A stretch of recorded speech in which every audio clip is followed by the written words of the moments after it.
Good evening, everybody. Did my best to start. Did my best to start on time today, but got caught up with a couple of things. Not least of which, dinner. But we will still do a full stream tonight. I'm actually feeling quite tired, so the deal might be that I take an earlier break for tea. Which maybe isn't the smartest thing to do just before bed, but I feel like I need the pick-me-up. Maybe I should have gotten it now, but I didn't want the stream to get delayed any further. So here is Book of Hours, or should be up in a minute. Long day at work today, but partly just because I wasn't feeling 100%.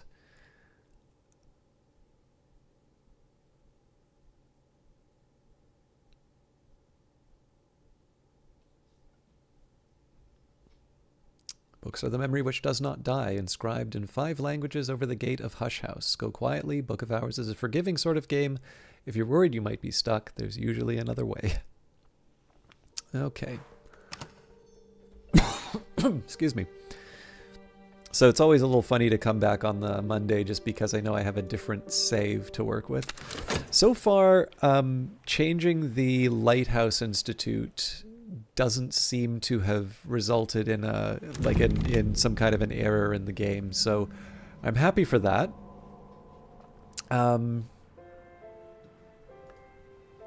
Now, I'll confess I'm a little unsure about how I was going to spend the day, so let me just consult my tablet.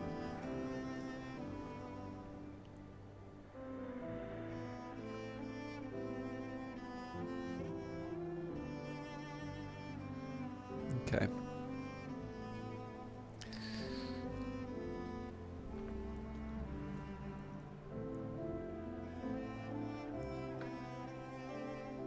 Yes, so putrefaction. Sorry.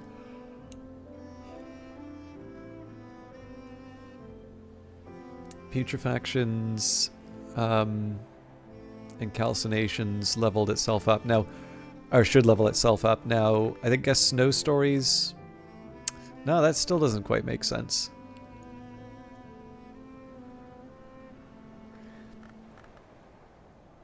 Edicts Liminal for door and wall. Well, we've already leveled up door and wall.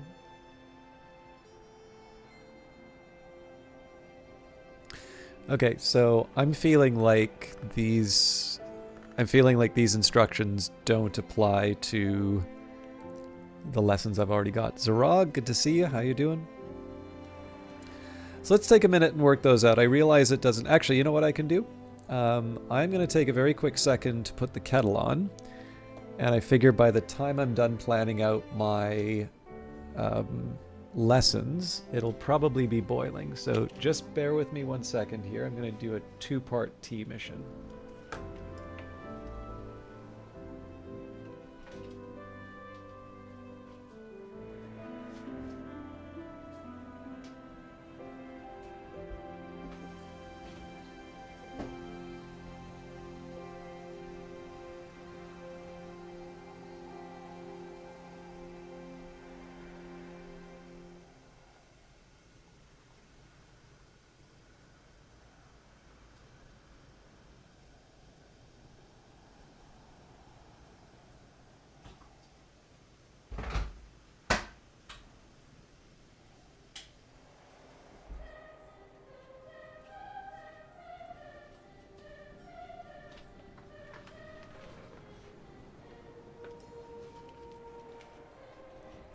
Okay, sorry about that. The kettle is boiling.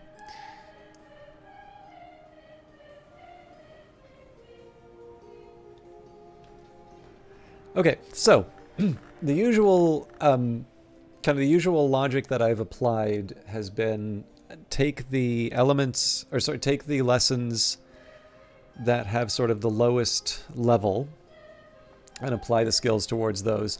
And then I kind of put the inks at the very bottom. It's not because I dislike inks, but because they give fewer keeper level recipes, and usually as long as you know how to get the the Encastum from other skills, they're just generally, you can get a little bit more with some of the other ones. But of course, that's something that I say with the benefit of having played the game a couple of times.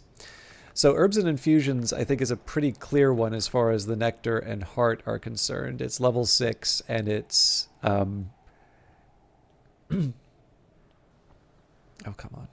It's level 6, and it's same to same. So usually I try and prioritize that. So...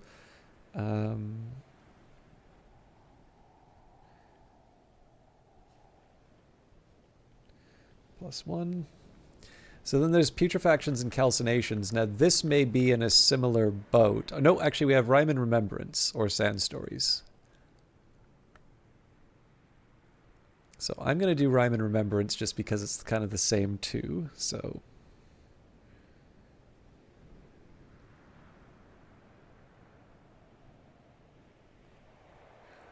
Orchids and Narcotics. Now this one gets a little bit trickier because then we go into the level 7 territory. So I suppose by that reasoning, Orchids and Narcotics should get a +1. And then we have 2 Door and Wall, so that would be Forge or Knock. Now we don't have any 6 Forge or Knock. However, we do not yet have...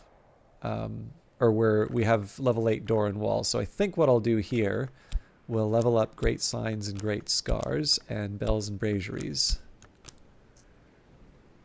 Okay.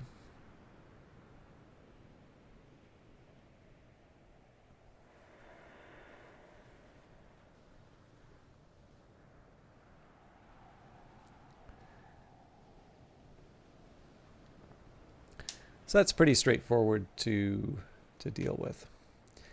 Now, I think we're already at the nighttime. Yeah, night has fallen, dawn will come soon, keep vigil. Now, if I want, I can apply the elements of the soul that I have now and just be ahead on the lessons. I think in this case, though, I'm just going to let the night run by, and then in the morning, unless there were to be, like, if I were to take something like Herbs and Infusions, for instance, right? So if I magically somehow had 6 relevant memories, I think we have 3. Nope, the Curious Hunch. Well, I suppose the Avenue of Inquiry works as well. So I suppose technically we have 4 or 5 of the 6. But I still don't want to... I don't want to use it that way. Also, I'm looking at the wrong bed, so yes, we took the Satisfaction. So we'll wait until the morning, and then I'll move on. Now I'm trying to remember if I had any more of the... I feel like there were more texts on my sort of second batch of investigations, but I think focusing on leveling up the skills is going to be the first thing that I want to do. I'll also make sure that I'm also going to make sure that I bring in a guest to generate some memories for me. It's not quite as important now because I have a pretty decent system in terms of getting the the 6 lessons necessary, but it's still a nice to have. So we'll bring in Mrs. Kill this time. Speak with Mrs. Kill. Mrs. Kill's mood always improves when I drop by. If you don't choose a topic, Mrs. Kill will help as a friend. Mrs. Kill stands ready to help. You always cheer me up, she says morosely. I'm not opposed to getting a little bit more money at the Sweet Bones, but it's not really the thing that I want to focus on. Okay, so we want to level up Herbs and Infusions, which means we need a bunch of Nectar and Heart. So let's start getting that. And in fact, one of the things that I'm going to do, because Doran Wall uses Sky, let's just get a head start and use the phonographs. So opening the Sky for the Cheerful Ditty. And then I'm slightly inclined to use the vac with a tower rises or a tower falls. Again, that does tie up the vac for me, but I think it's probably worth it.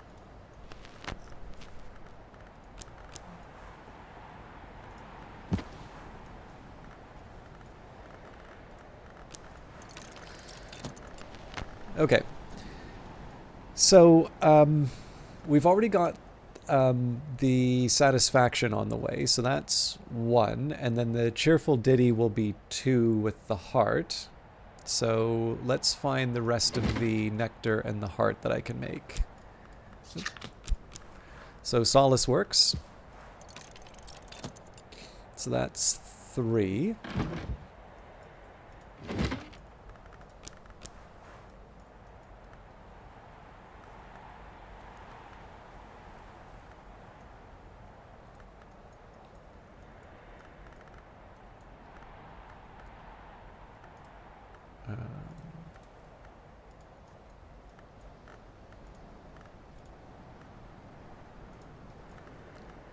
So we already have the satisfaction coming in. Okay, impulses works. So that's 4.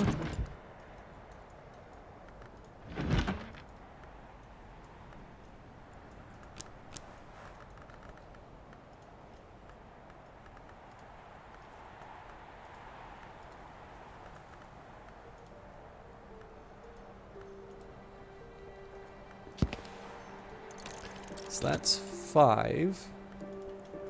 And I think in this case we'll go for the scent. It's one of those rare opportunities we have it, so... And I think my tea is boiling, so I will be back in just a second.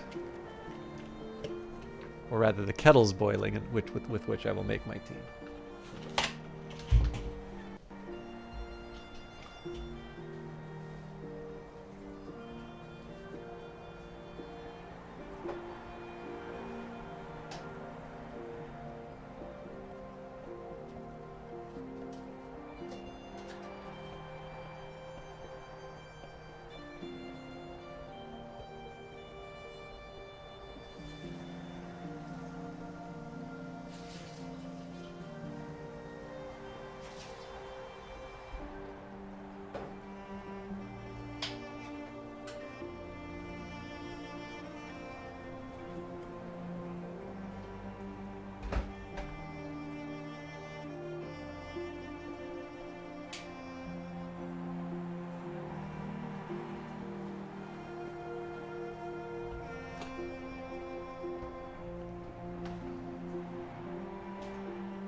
And like a klutz, I just pulled out my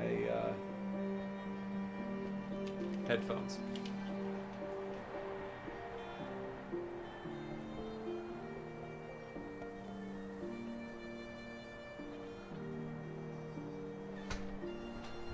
Okay.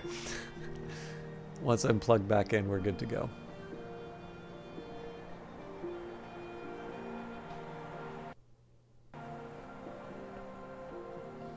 Sorry about that. Okay, so moving on. We've got our herbs and infusions.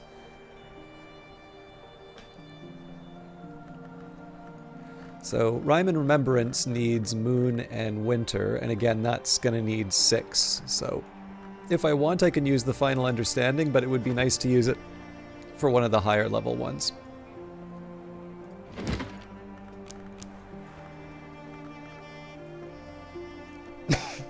Excuse me. Okay, so let's do Stolen Secret. Again, these are all things that Mrs. Kill might get me, but the idea here is just to see what we can generate. We don't... I guess the thing is we're giving up one element of the soul, so that's one memory, in order to get a stream of memories that might be useful for us. So it's something that I kind of accept on some days will not necessarily produce what I want, but in general, it's a way of preserving elements of the soul. Although, obviously, at this point, we don't really need to preserve elements of the soul. Now, we're 2 of 6.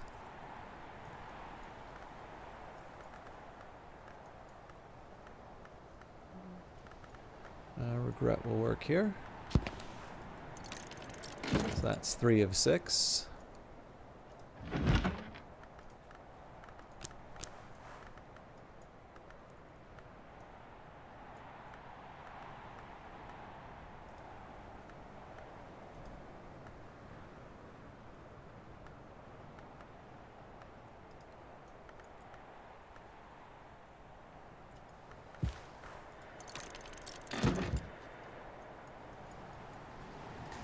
And then the bittersweet certainty should take us over the edge.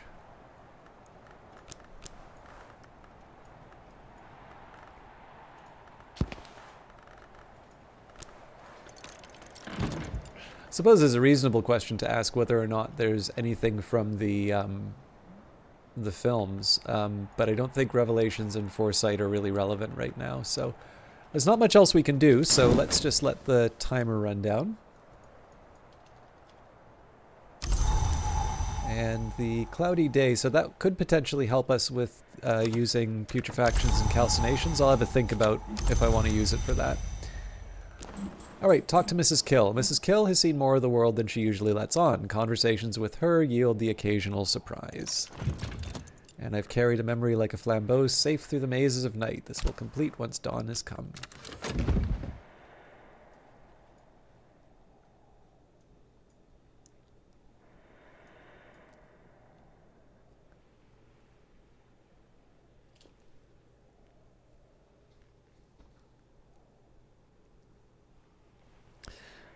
Sorry for the silence. Actually, if you can give me one more second, I think I smudged my glasses while making the tea, so I'm gonna clear that, otherwise I'm gonna lose my mind, and then we will tuck into the game proper.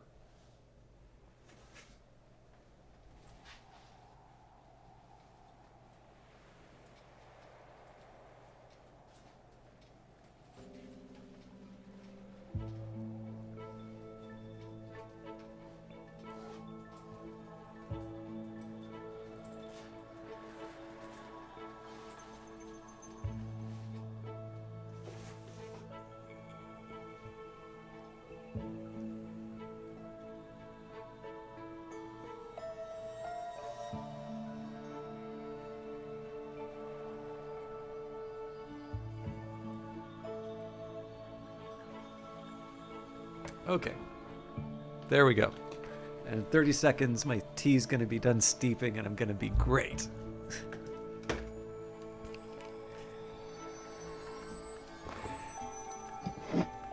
The sense of awareness persists, but the plant remains immobile, unsettling but harmless. It doesn't even have thorns. So we'll just leave the consider verb open for now. I mean, I guess there's a small argument if I... Ooh, actually, okay, so if I wanted some heart, I could also use... You know what, I'll get the sound from the Hush House key, just because it doesn't really cost me anything to get it.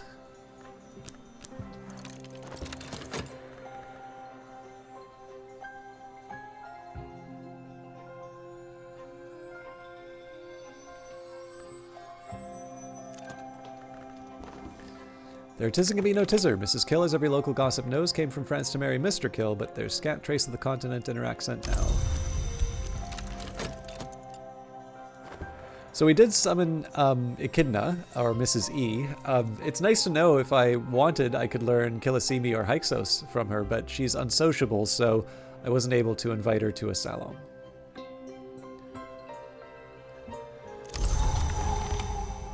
Okay. Traveling at Night Volume 2, the annotated dream journals of Christopher Allopoly, sometimes called the only readable occultist, literate, entertaining, bewildering. There's an extensive discussion of the comparisons between Allopoly's own dreams and those of the Emperor Elagabalus, who Allopoly regards as a dupe or avatar of the sun in rags. The white is west of the world, Allopoly remarks, and winter does not wait forever. Elagabalus found his way to the White Door at last, thankfully. Speech can't pass the White Door, and honestly, Elagabalus never had anything very interesting to say.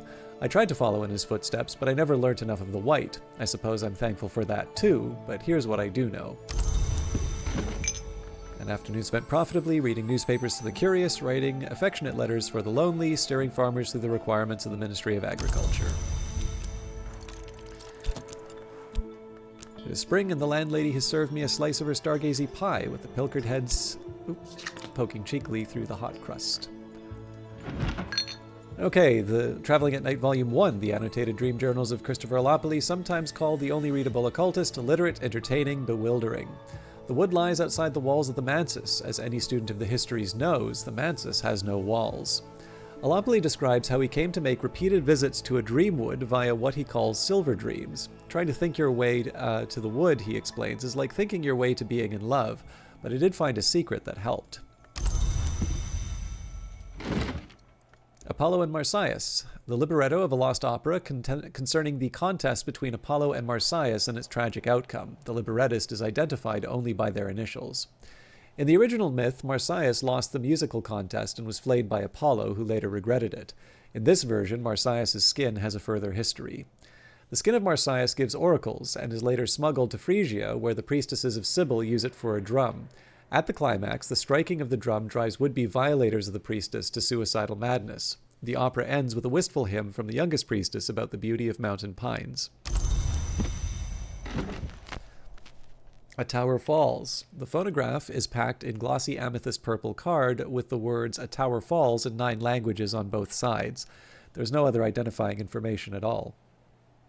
A recording of uncertain origin, inexplicably compelling poetry recorded by a speaker with a rasping, rumbling, impossibly deep voice in the language called Vak, which probably isn't spoken by more than a few dozen living scholars.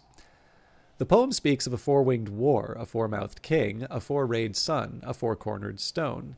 It speaks of a tide-washed hunger of the heart. It speaks lastly of its own conclusion, when it might be spoken in dreams before the deep door by a messenger of histories. Honey, a comprehensive guide. Harvey Haddington, pilot, polymath, confectioner, writes with great enthusiasm about the marvelous work of the bee. Haddington insists that all the primary aspects, nectar, scale, heart, lantern, moth, grail, are possessed by bees and expressed in honey. Clearly, he points out, there are only 6 primary aspects, as a honeycomb has only 6 angles.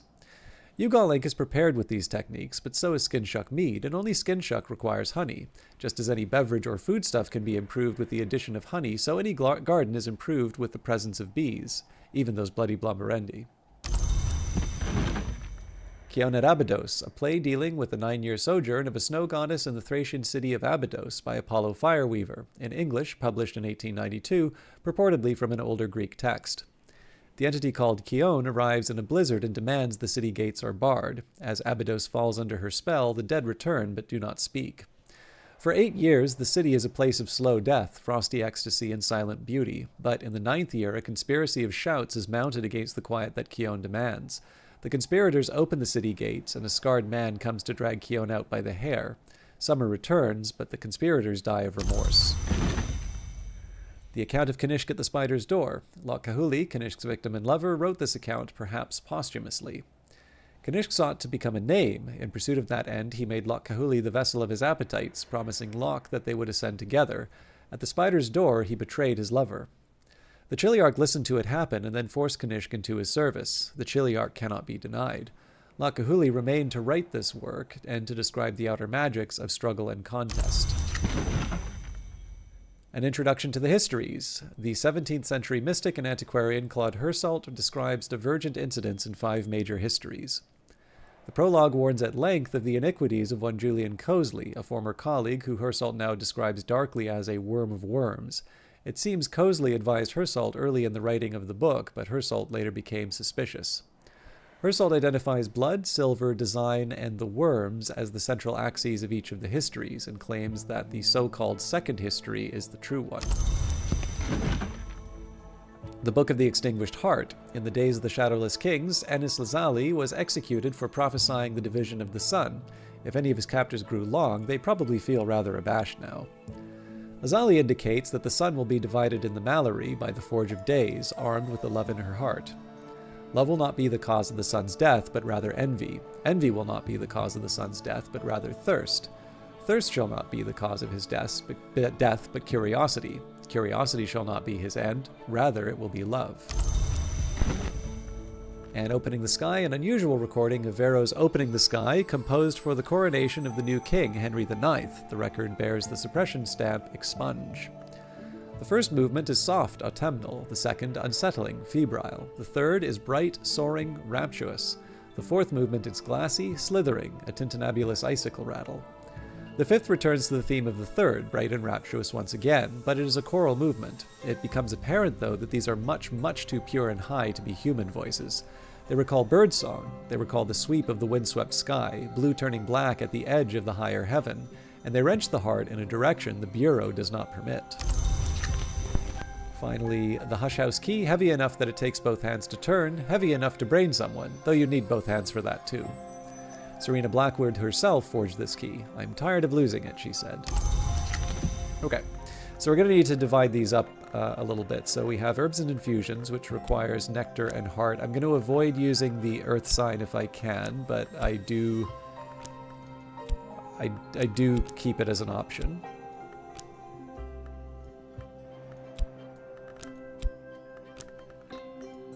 And then for Rhyme and Remembrance,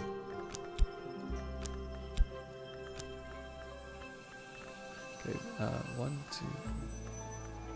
Yep, okay.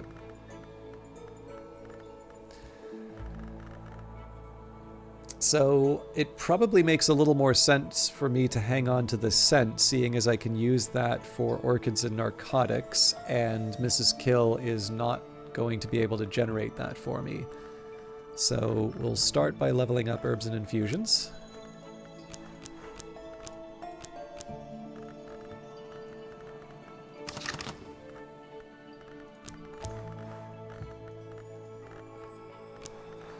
When I thought I'd understood, I'd only begun.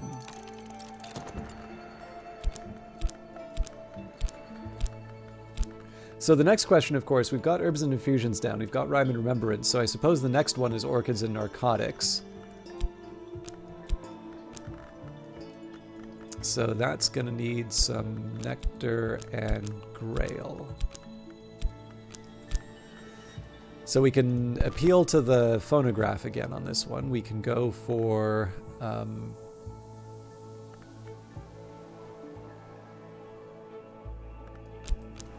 this time we'll go for the Lake Fusino recordings.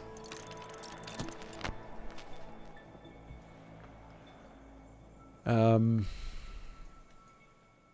don't know if I have a use for the second phonograph yet, so I'm going to leave that aside. Grail and Nectar.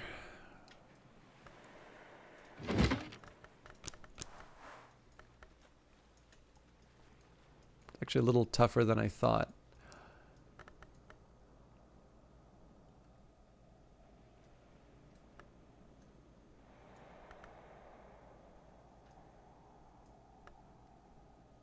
So definitely, I'm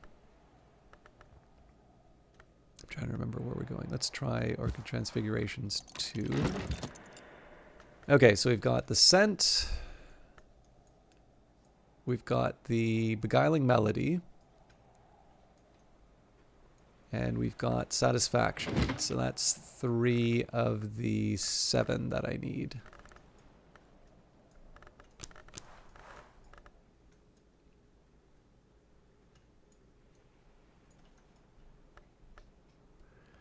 Impulse obviously helps. I don't even remember what I was reading. I guess I started at...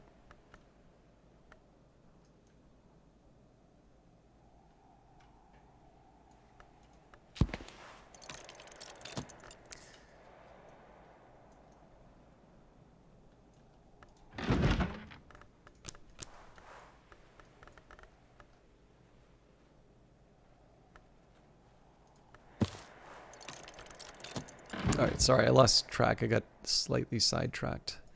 So we've got the Scent, 1 phonograph, so that's 2, 3, 4, 5. 2 more, but I don't think I have 2 more.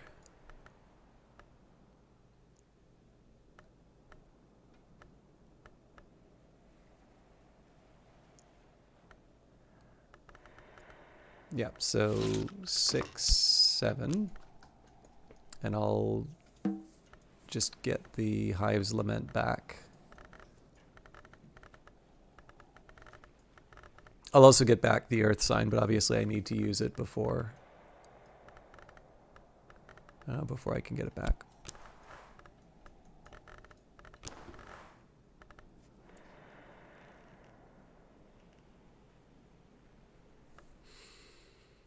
Well, that wasn't very well considered, was it?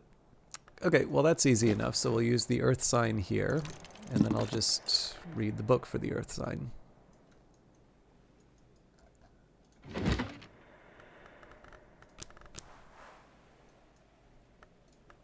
I think we read Wrapped in the King last time.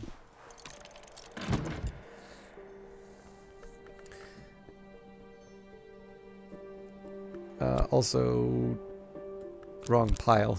Okay.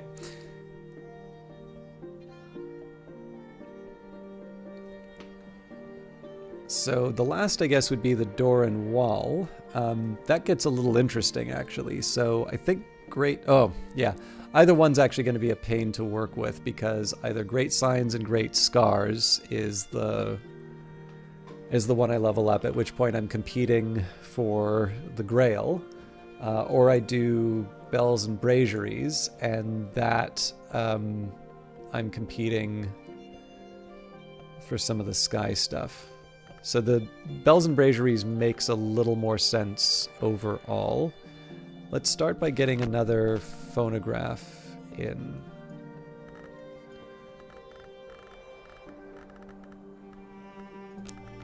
Actually, we can afford the core in this case.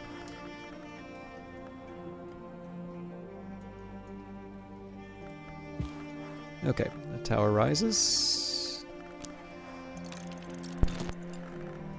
By the way, I must apologize. I know we're only a half hour, and actually I'm not feeling that great.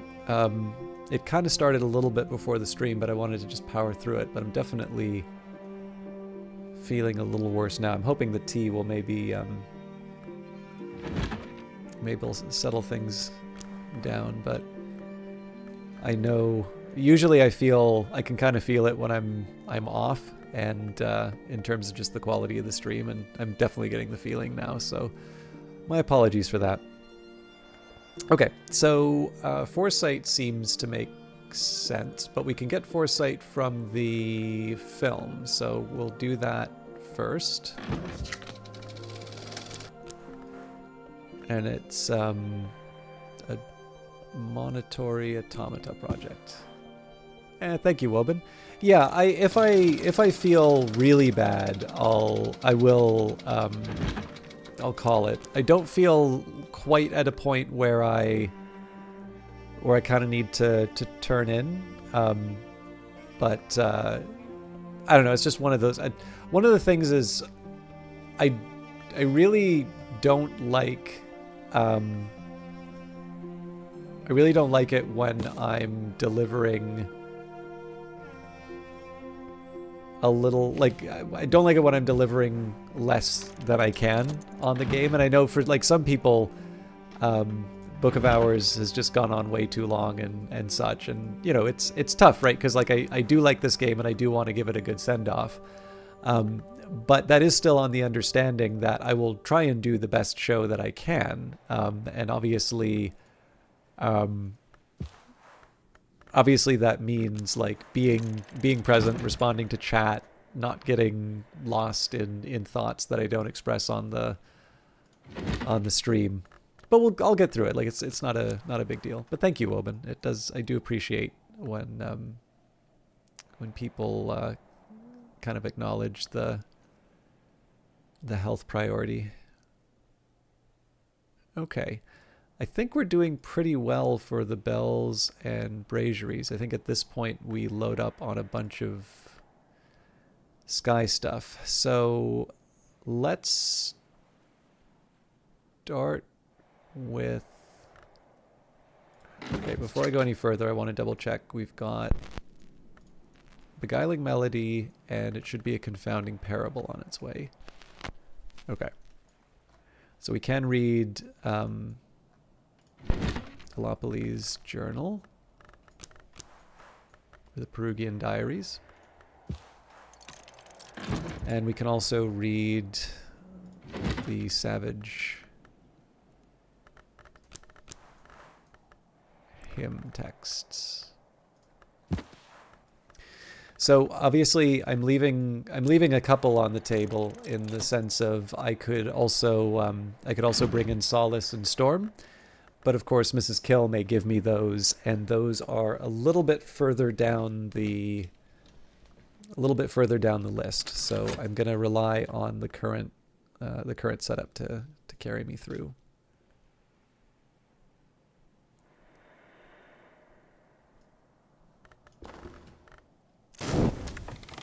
Okay.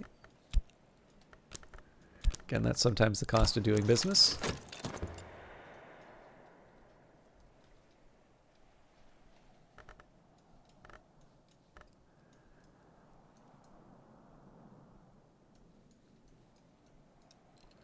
If it wasn't 30-second timers, I think I could afford to sort of speed the game up a bit, but I do want to try and make the most of the day. If I can just clear out all the lessons that we're doing off the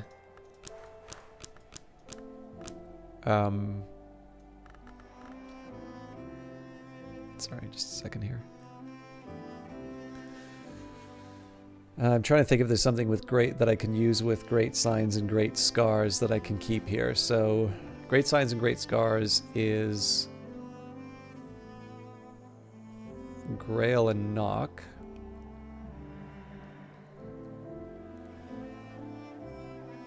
I could technically keep, well, okay.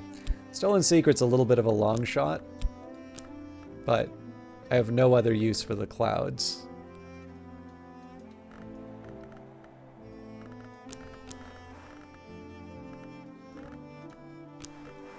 Alright, when I thought I'd understood, I'd only begun. So the logic here basically is that we'll have enough for the nectar for orchids and narcotics, and we'll be well on our way to level up bells and braziers, the last round of which, so there's that solace we were looking for. The last round is basically just filling in what we need for Great Signs and Great Scars.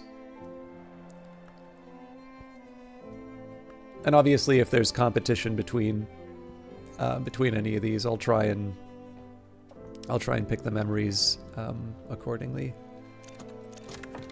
Okay. The Orchid Transfigurations: A Birth, the second volume of a compilation of Quasi-Rosicrucian allegories, supposedly by Robert Flood. This is in the original Latin. Flood, or pseudo-Flood, suggests alignments between the alchemical tradition of Rubidoux and the older Grail traditions through the Pine Knight's quest for the Cinnabar Cup. Seek the cup in the birthing bed, the Pine Knight is told. The midwife at the birthing bed, to his amazement, is the Mountain Mother. In a fit of awe, he both gelds and flays himself. The vigilant Storm bursts joyfully from the remains. The Admonitory Automata Project. Footage of experimental devices under development in the Cucurbit under Governor Collar's supervision. The admonitory automata are nasty little things of spring and wire, but they all have merry faces of painted tin. The last item shown is a prototype towards something called a condignator, which Collar says proudly will allow a prisoner to elaborate their own punishment. He hastens to add that he hopes that in the coming era, punishment will be an entirely obsolete concept. Better now. The Damascene traditions of the House of Leith. The House of Leith was an order of immortals who sought obscurity, rejecting their past and future. If the author of this short text is to be believed, the initiates of the Damascene branch were much more radical than their fellows elsewhere. The house generally forbade any potentially procreative activities for fear of the terrible consequence of too long bearing a child. The Damascene order took this much further. At one point, male initiates were required to undergo castration, and female initiates to strangle any children they had previously borne. These measures were so horrific that the order was shaken by repeated schisms, and eventually absorbed into the local sisterhood of the Knot as a society of healers and exorcists. The Humours of a Gentleman, Samuel Savage's satirical comedy on the intrigues of the ailing but cunning John Sun, his mistress Mavelyn, her lover Leo, and the upstart Corvino. By the end of the first act, Mavelyn has revealed a secret door in the walls of the house to Leo, and Corvino has taken to consuming worms. The play is scabrous and occasionally hilarious. The characters are contrary and capricious.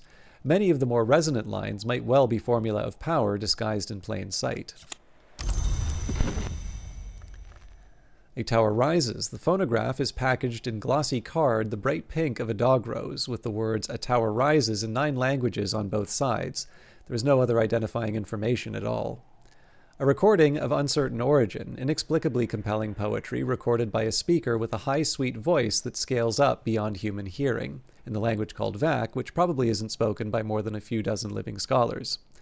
The poem speaks of the wheel that turns, the coil that turns, the tide that returns, the egg that returns. It speaks of a cloven sky, an open heart, a dream of glittering eyes, speaks lastly of its own conclusion when it might be spoken in dreams before the deep door by a messenger of histories. The Radical Measure, manifesto for experimental and dangerous-sounding evocatory poetry, written sometime in the 19th century by Dr. Aaron Peel, a notoriously inconsistent and incoherent text apparently produced in a tearing hurry. The hours have little time for poetry, Dr. Peel avers, but they have a tremendous amount of time for poets.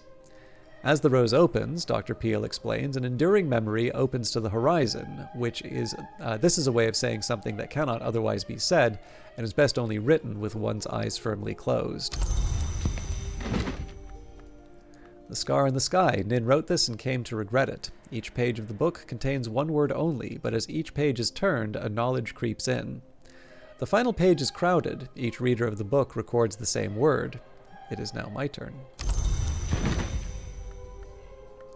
Duratio Quercum. In English, the title translates roughly as The Account of the Oaks, but this is Nathaniel Darcy Evers' fascinating, if haphazard, survey of the occult properties of every tree he can find, not just oaks. In Persia, Taxus Picata, the yew, is called Sorkdar, which is the red tree. There they had long understood the Grail root. In later times, the great king of Pontus had beehives set in the branches of the oldest of the female trees. The berries of the Pontine yew open the door to death, but the honey of their flowers opens a different door entirely. This was not the great king's Mithridate, but one who has suckled at the great yew fears poison no longer. Perhaps they should. Nathaniel is here distracted, however, by the toxic properties of certain inks. He does mention more usefully that the minor ink of power yew gall can be brewed through rites of the roots with the assistance of the aspect nectar.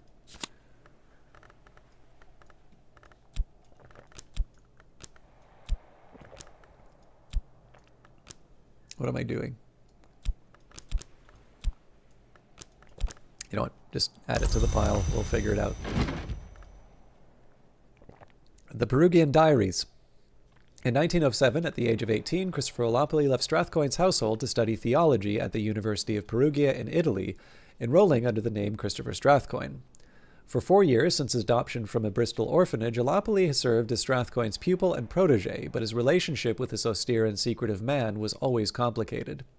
His journal confides, "I still think Fraser's intentions are good, certainly he agrees, but I never understood the final goal of his investigations. He was never prepared to enlighten me, and good intentions or not, I can no longer bear this dream of eyes. We have agreed to part almost amicably."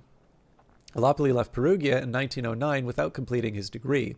He had long lost interest in his studies, and the latter half of the journal is concerned with his studies of Umbrian folk songs and notes towards his own compositions, which are of widely varying quality. One of the better ones, In the Marshes of Night, suggests he visited the site of Old Lake Fucinus near Ortuccio. The Unhatched Hymns. Hymns attributed to St. Lucia the Eyeless, patron of glassworkers and name of the hour called Meniscate. The hymns venerate every sanctioned hour, celebrating them as the sun undivided, but also suggesting that each hour may become the next, madrigad to watchman, watchman to wolf, and so on. The Hymn of the Phases celebrates the Meniscate from whom we do not turn, for the truth which is beauty, the beauty which is truth, and the perfect balance between the two. The Hymn of the Reflections more puzzlingly celebrates the Meniscate as the sister of Janus, mother of Shadow, whose visage wondrous in emptiness can reveal all truths. And finally, the Lake Fucino recordings of the folk dances of the Fucine marshes, the wailing of flutes, the roaring of drums, cries like birds lost in the marshes.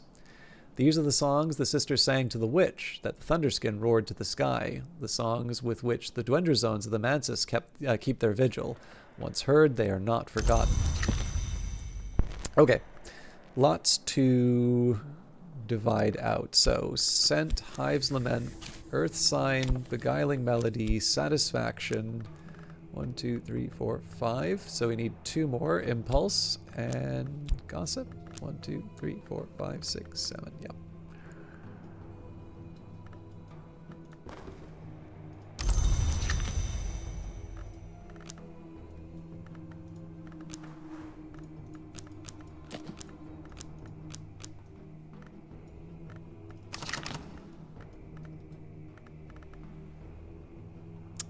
I will use the core this time.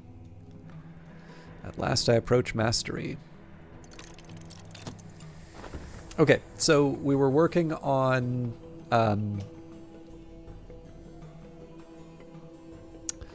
bells and braziers.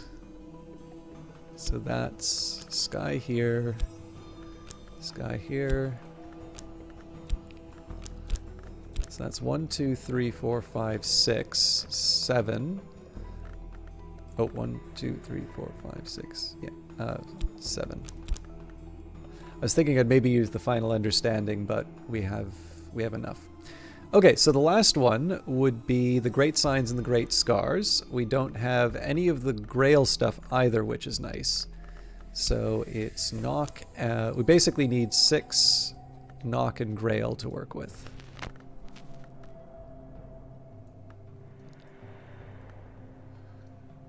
And we already have the Stolen Secrets, so I can't use the Velletri interviews like I normally do. So I will still do the Lake Fusino recordings just because it's the easier one for me to... It's the easier one for me to use. So that's 2. I'm going to change the order a little bit here. So next up we will read a salt text.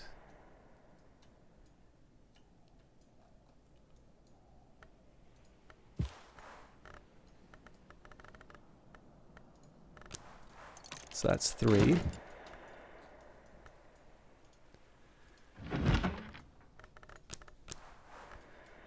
Pattern would be next. So that's 4. Probably Secret Threshold would be a good one.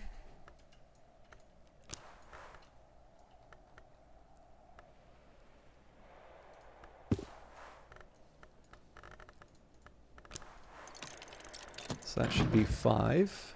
Just 2 more.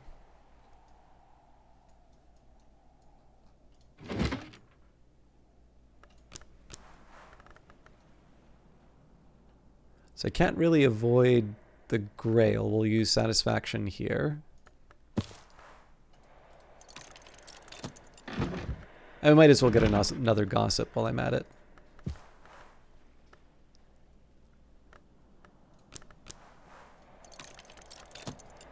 And that should cover me for the remaining lessons. Oh, actually, there's one other one that I want to get. I want to read. I want to get another Earth sign.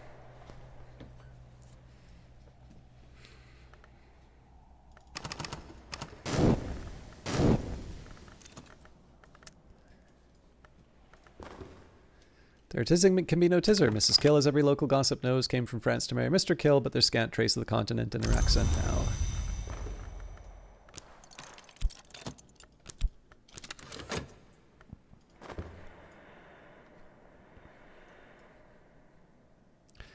I think the only thing for me to do after setting all this up, we'll have a book that we can get from Oriflammes, but following that, I think it's really just preparing for the next Salon and then sort of speeding ahead to it. What we really want to get to is the end of the Affair of the Particular Mystique. I think that's next season. And then, as I said, oh yeah, we can also prepare all the invitations for the next batch, I suppose. Okay.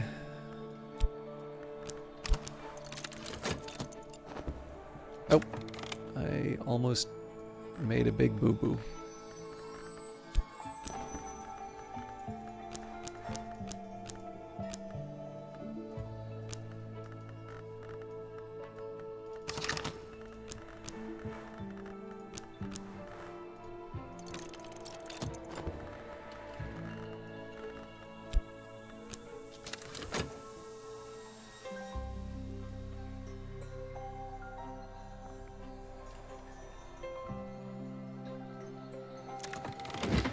Okay, Deaths of the Moon, a historical tract on various forms of survival after death. When the heart no longer beats, the grail may keep the spirit in the body, and an appetite is indicated to sustain. Alokites are the best known, but not the only of this nature. This is the waning moon mode. The full moon mode is the intensification of one element of the soul to the point where ordinary sustention is unstable.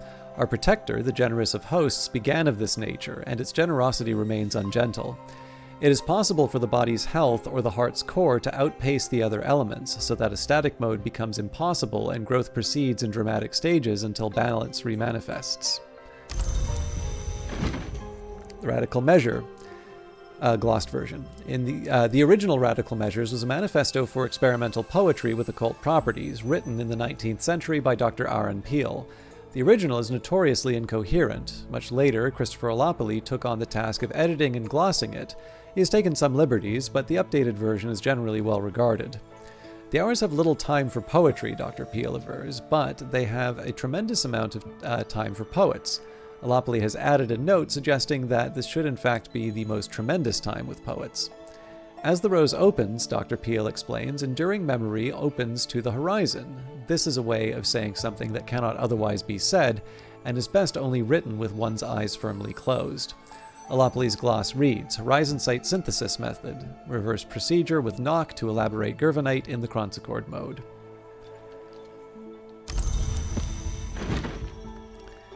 On the Matter and Deeds of Serpents. This was probably the Prophecies of the Naga rendered into English and illustrated by William Midnight in Paris in the 1880s, but it shows a number of divergences from that text. It's certainly quite recent by the standards of ACT texts.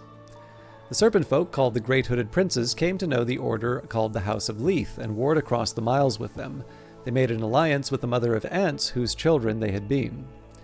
The text describes how the Great Hooded Princes escaped, or will escape, from the Fifth History, where they had died, or were doomed to die. They engaged in a secret conquest of the land of the Great River, called India in some histories, and have ensured that all other conquests of that land are false conquests. Okay, The Queens of the Rivers, a surreal contemporary play by the enigmatic Monica Medina, in which the Queens of the Rivers are murdered one by one. The Queen of the Vistula is poisoned, the Queen of the Dnieper chokes on a fishhook, the Queen of the Tagus is burnt alive. The culprit, it transpires, is the audience. The surviving queens are directed to execute whatever audience members do not escape.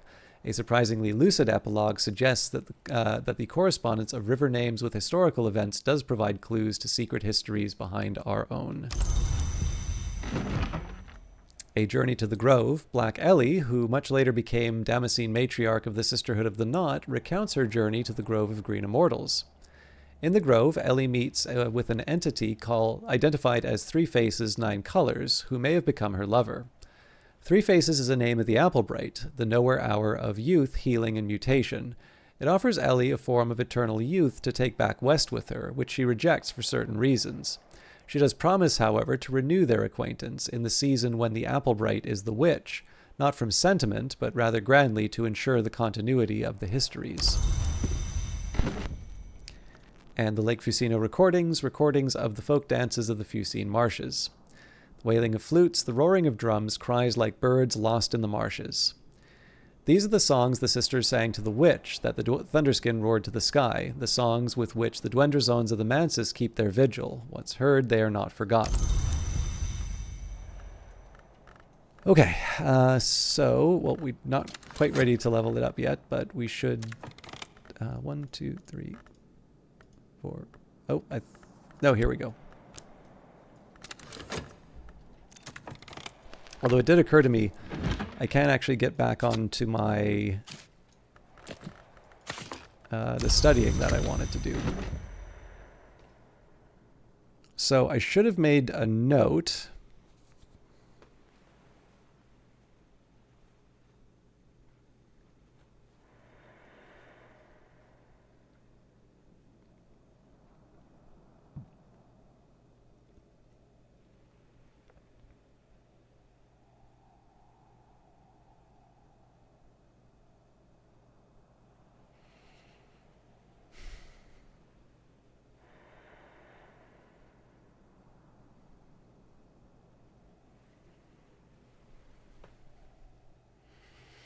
Actually, it looks like I went through all of them. Okay, fair enough. So yeah, maybe what I'll do is focus on a salon and then my collection of invitations.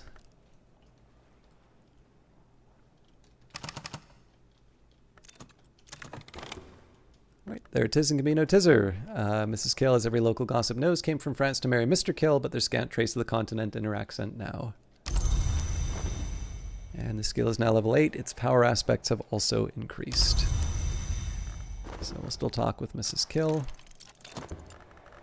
We will level up Great Signs and Great Scars.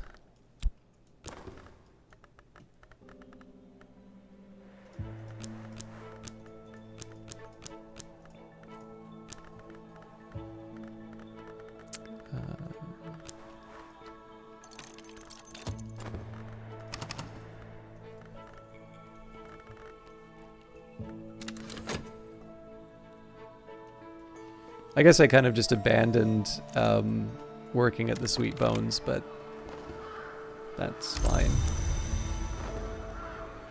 The skill is now level 8. Its power aspects have also increased. So before I do too much else, I do want to take a minute here just to make sure everything's lined up. So for instance, we should move Desires and Dissolutions and Disciplines of the Hammer out of the way.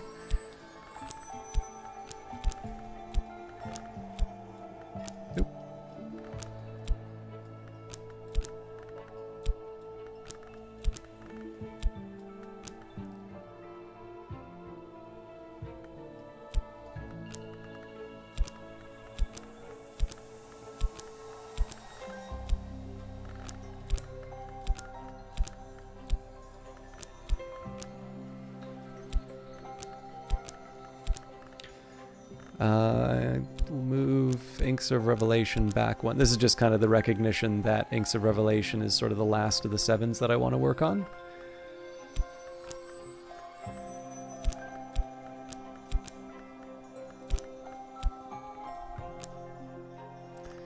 Okay, so handful of 6s, 7s, 8. And then our elite 9s. All right, looking good. So there's no really easy way to do this. I'm just gonna need to take the time. So I think I'll just go top to bottom from my case.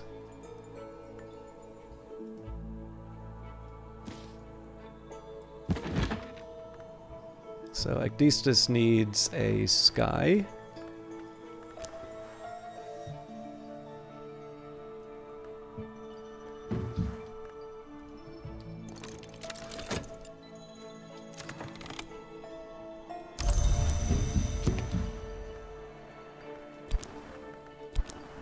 Come on, you can do it. All right, Rose for the next one. It's got to be one that I can actually fit, though.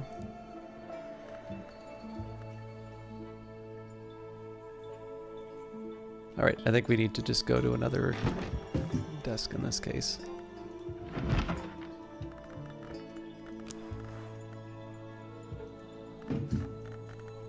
Like I said, this is going to be a little tedious at the start.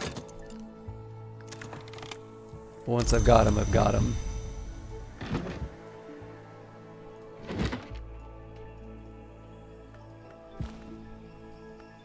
So Arthur Moore.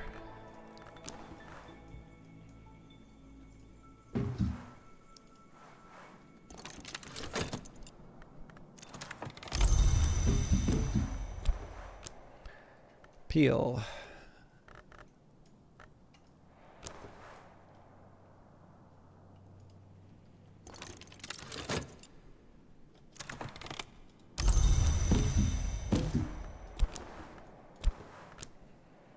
Azita.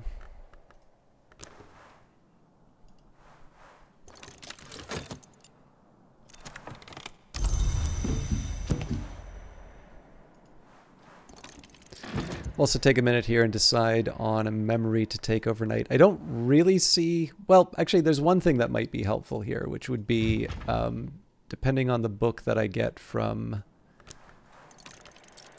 Oriflamme's. I might have a... I might have some luck there. Okay, this is gonna get a little messy.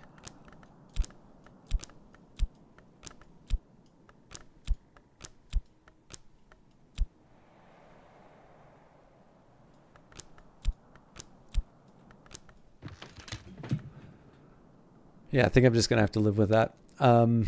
Okay, so Connie now. Well, no, because Connie's, I believe if I try to invite her...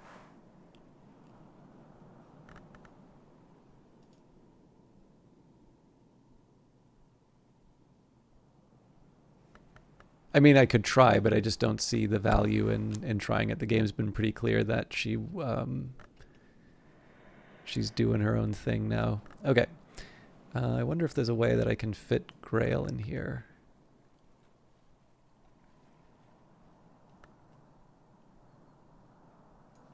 Yes.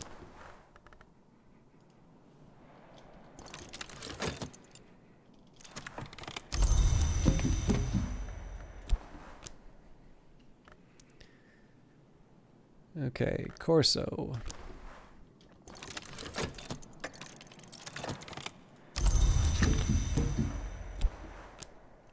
Daymare.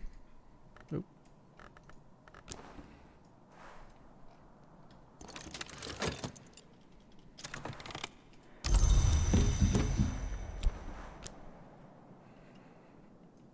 The weary detective, Douglas.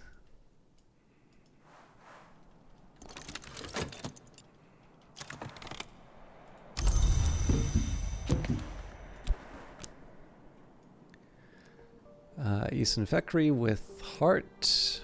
I wonder how I can get Heart here. Leaving it not working.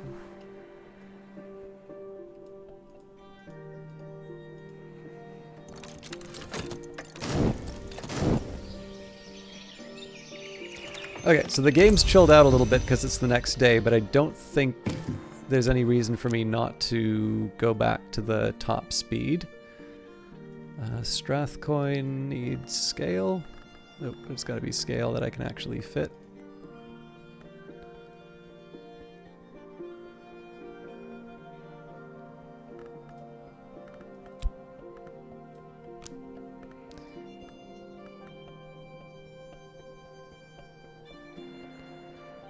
I think I should just settle for the white desk, or pale desk in this case.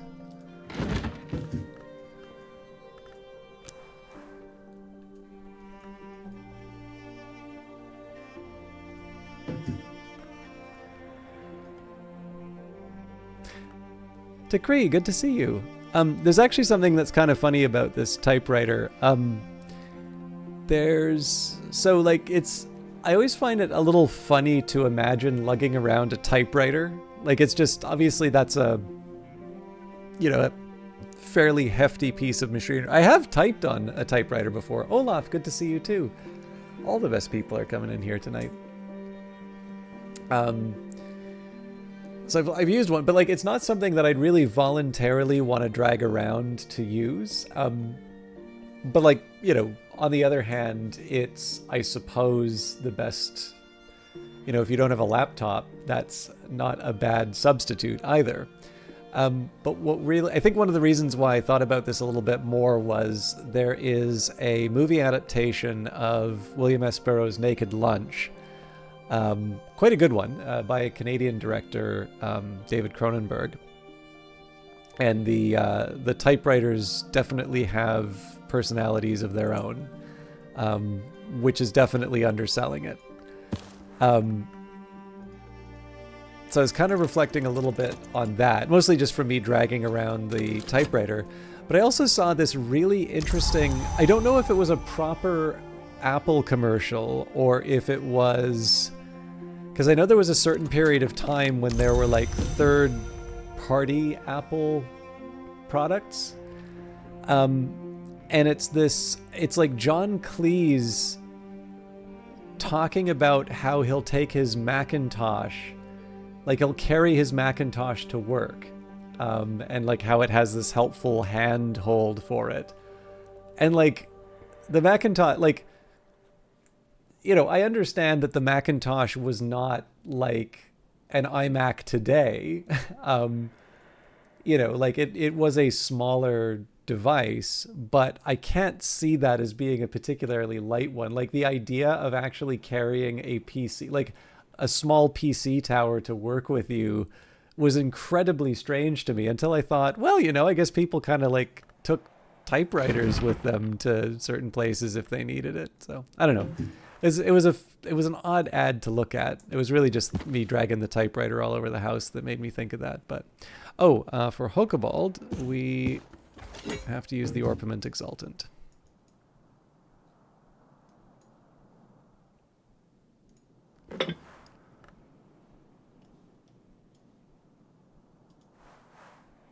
I have enough here to craft a letter inviting Hokobald to Brandkrug.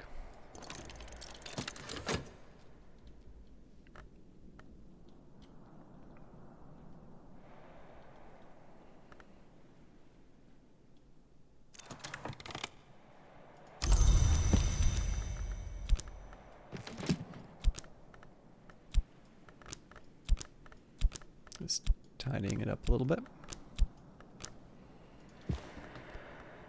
Okay, so Morgan.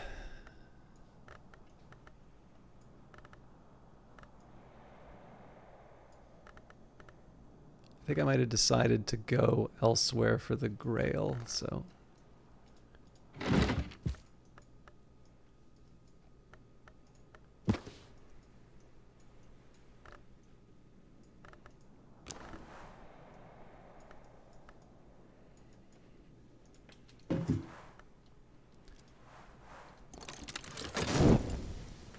Oh, excuse me. Now, there's a whole secondary question in terms of, like figuring out what,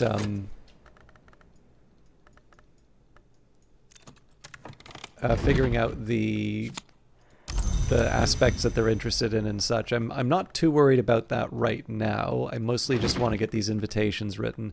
I should probably also spend some time making more Orpiment Exultant.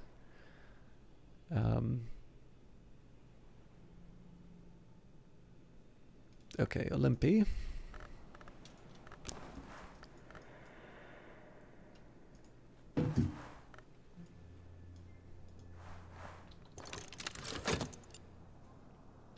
I'll take a minute and do verification that I've got everyone that I want as well.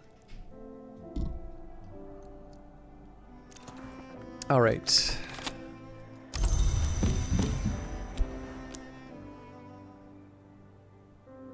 So Serena is a metal.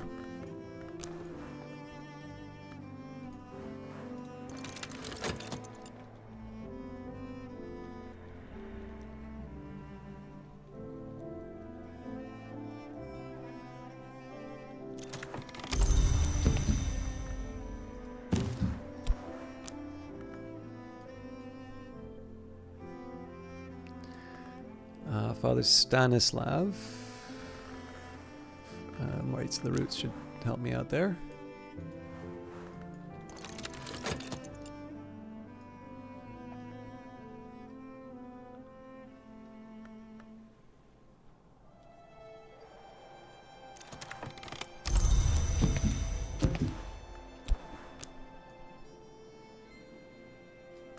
Yvette Southey. How do I get my... Right, my moon comes from Edicts Marshall. And there should just be one more. I'll obviously double check the letters, but we should be good to go.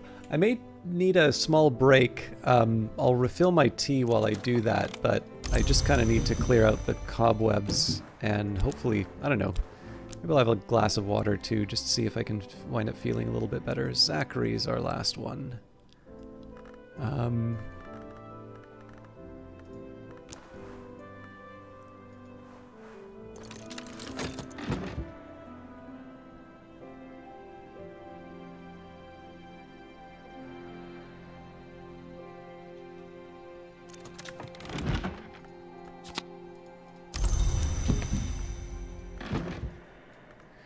Okay. I'll refill just to see. So in order, Ecdistis. Oh, I've got 2 for Ecdistis. All right, that's a shame. That also suggests to me that I may be missing. Oh, actually, that's good to know. That I can have more than 1 letter.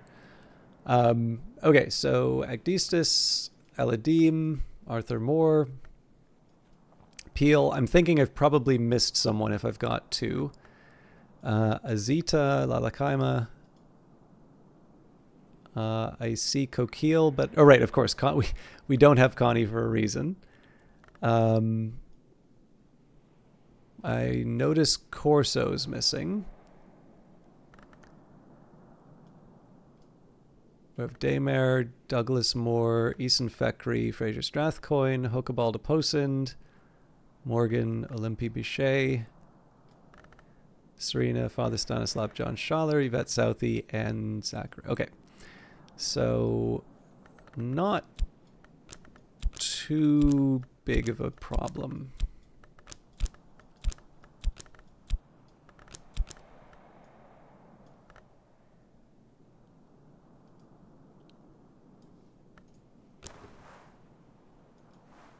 Yeah, I see why I let Ecdistis #1 position get in the way.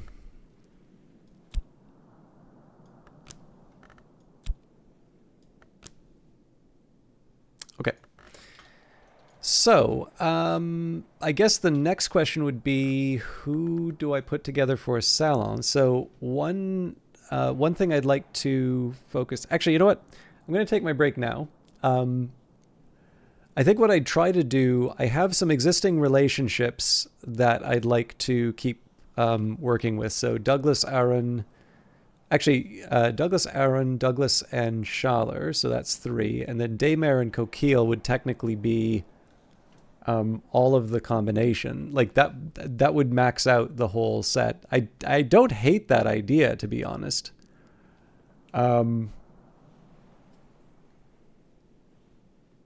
It doesn't give me a whole lot of variety, but I don't know. It has its certain charm. The other thing I was thinking was using the salons to try and find out what the interests of the other guests are. Yeah, see, I actually kind of prefer that idea. So you have Corso, Yvette, Zachary, Aaron, Douglas, Margot, Peel, Schaller, and Douglas. Oh, did I write down Douglas twice? Silly me.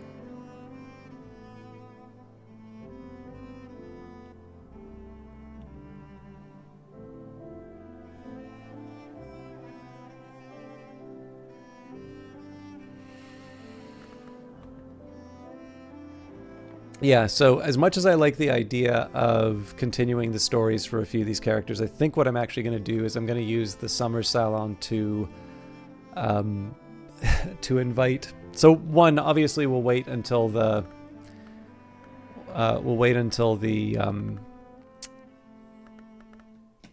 what am I trying to say? We'll wait until the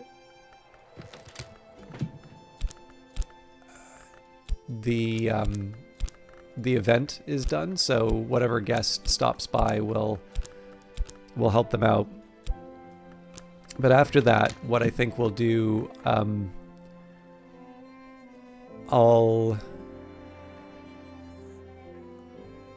invite the guests that I don't have on the list. So just taking a look at this here, Ecdistis would be 1, Aladim would be 1, Arthur Moore, Azita, and Lalakaima. Yeah, so basically almost the first 5 here. And again, that's just so that I can build up my list of interests. Again, this is the sort of thing that I can look up on the wiki, but you know, we're waiting for certain events to come up. So I figure we can make the most of the seasons and just just push ahead and see if we can learn that on our own. But all of that will happen after I have a little bit of a rest. Sorry, not rest. A break. Like I need, I don't know. I need something to clear the cobwebs out. I will get myself a bit of a refresh of the tea. I'll also get myself some water, just in case that's the problem.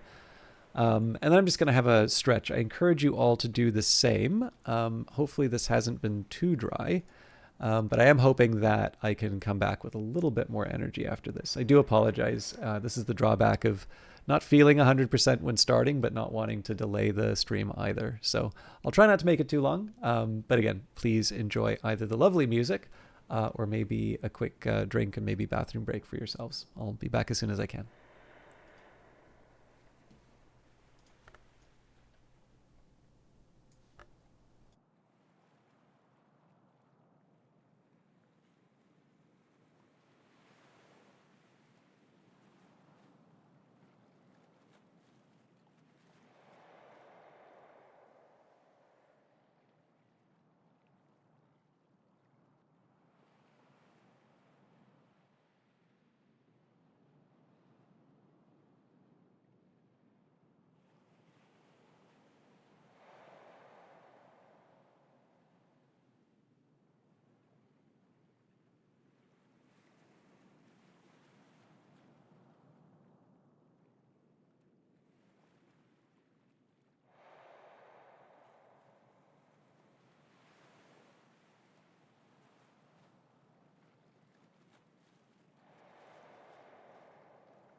Okay, really sorry about the wait there. I seem to have almost completely run out the pre-roll, which is the whole point of doing the ads. But I'm back.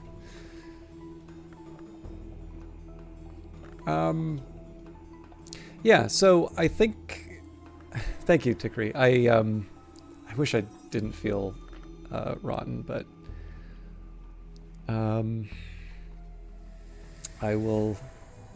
I'll get through it. Let's prep for a salon that's built around learning some new interests. So that would be... I want to just double check that I've got the right people on the list. So Agdistis. Ugh.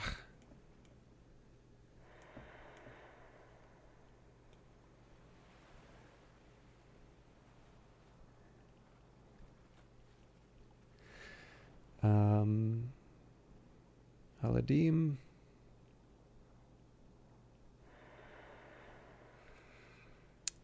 Arthur Moore.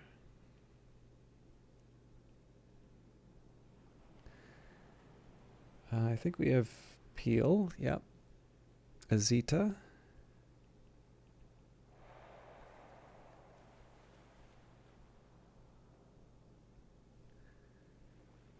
Okay. 2, 3, 4, 5. All right. So I need to prepare the meals for them. But what I think I'm going to do is I'll actually take the time and write another set of invitations again. So just to clarify, just to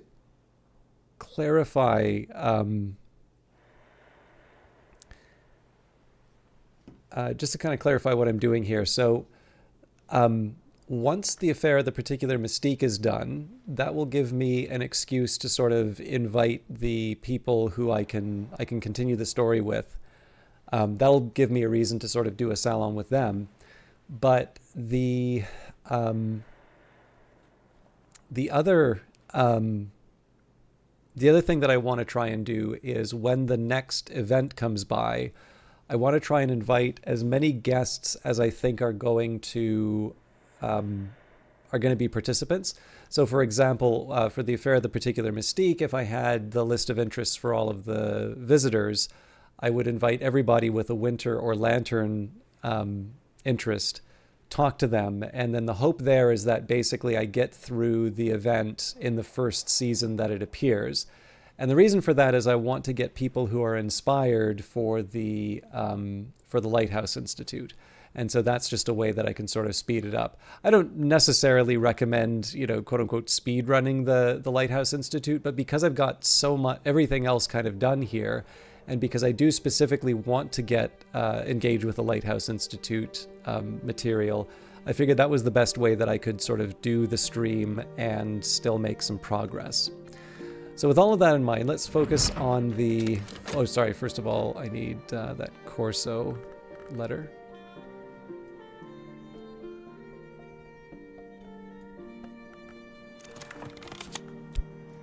So it's in a weird spot, but that's fine. Okay, so I've already got Agdistis. Aladim needs rose. Oh, right. Yeah, the rose is for somewhere else.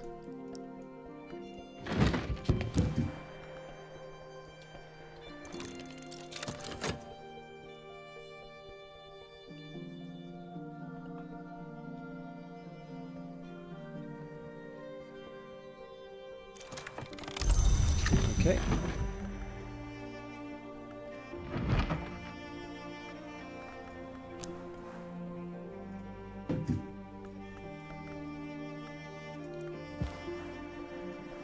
Arthur Moore, not Douglas.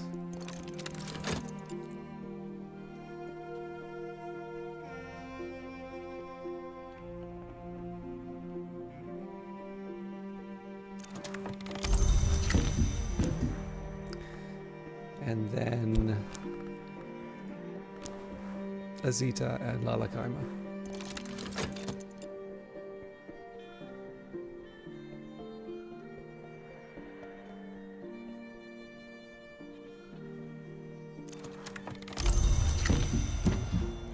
once I have,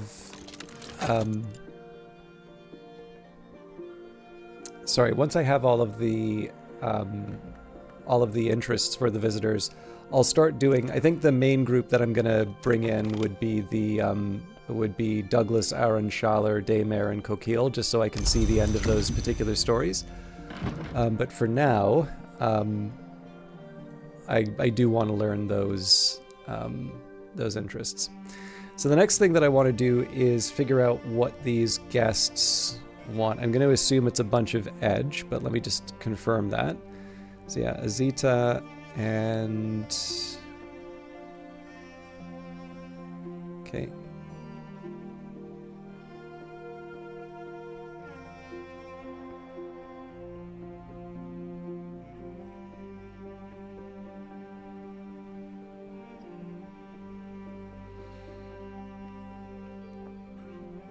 I'm pretty sure we wrote down... Arthur Moore wants Lantern, actually. My bad.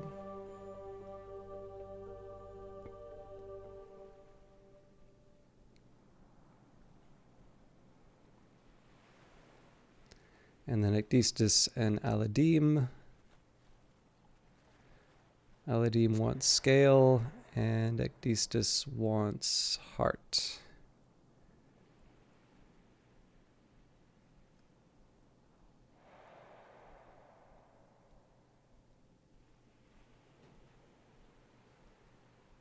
Okay, so let's, I got a question on YouTube actually about how the salons work in terms of setting it all out. So the one drawback is that if you have already hosted one, it doesn't give you the instructions. So this can sometimes be a little tricky if you're trying to figure out the difference between, say, hosting tea versus a supper, because there is actually a difference. There's different rules for the different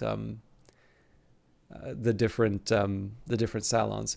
But in this case here, I don't know if I have explained this directly in the previous ones, but the way that it works is that for each of the guests that you invite, so in this case you can have up to 6, although in practice, if I don't have a secretary persistent, it would just be 5. But I invite 5 guests, and in the case of supper or lunch, which are probably the most restrictive, I want to have one of each of the courses. So that would mean a first course, a main course, a side dish, and a pudding. Now, because there are 5 guests, I can double up one of the courses because you need to have one food item and one drink for each of the guests. And then the way, in addition to making sure that you satisfy the correct number of courses and such, you need to make sure that each food and drink can be uniquely paired with a guest. So I think what the question that the person had asked was, do all the items need to meet the requirements of the guests? And in that case, I think it would actually probably be impossible to host a salon, or at the very least, it would be very, very difficult. And you would need some pretty rare ingredients to be able to make that happen. But in this case here, assuming that I've got the 4 courses that are required, I'll want to have 1 drink with Heart and 1 food with Heart. For Aladim, I need 1 food with Scale. Adim's drink requirement is a little unusual. In this case, he just needs it to be non-alcoholic. So I believe it can be any type of beverage. You just need to make sure that it's not alcoholic. For Arthur Moore, there would be a Lantern food and then a Lantern drink. Now that one can sometimes be a little challenging because Lantern isn't always available in all of the different courses. So often I've done the orange jumble to satisfy either Arthur or Douglas Moore. And then I would want 2 edge meals. So one example of something that I could serve. I thought I had pickled mushrooms kicking around here, but it might be the other playthrough. But usually if something's pickled, it'll have edge. So that's an option for me. You know what? We'll actually put that on the table. I wonder if I have another edge.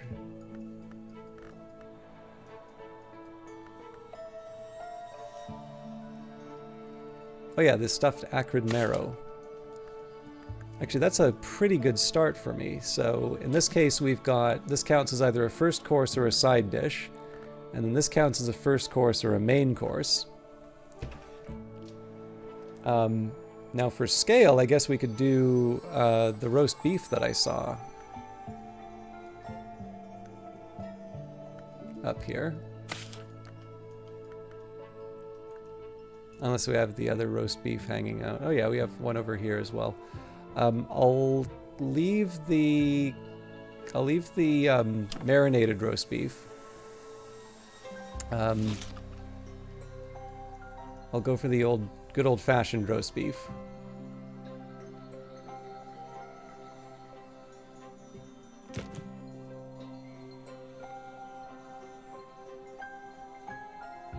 Okay, so the 2 edge are satisfied, the scale satisfied, so we just need heart and lantern. And practically, we just need a pudding.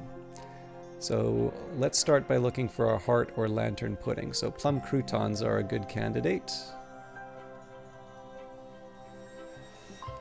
What I'll maybe do is see if I can find something with lantern.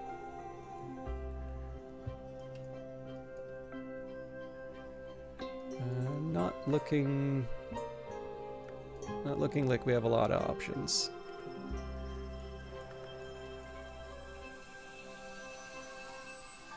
I'm gonna skip the King's Luck pie. I want to keep for a special occasion, so I don't mind making something special for lantern. So I think I'll probably actually do the orange jumble in this case. Or, well, no, we've got the plum croutons, so... So I guess the lantern options, there's the golden marrow.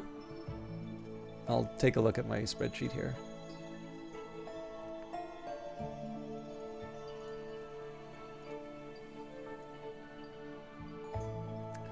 So yeah, we've got orange jumble, knot cake, Madeira cake, King's Luck pie, stuffed golden marrow, and Cornish honey cake. So a lot of puddings. I think in this case we'll go for the orange jumble. That's just a question of almonds and sugar, which we should have both in reasonably... maybe I have a little less sugar than I thought, but... Part of this is just so that I can clear out all the shells. Although I should probably buy some almonds. Oh yeah, sorry, I keep forgetting I need to add the spicing too.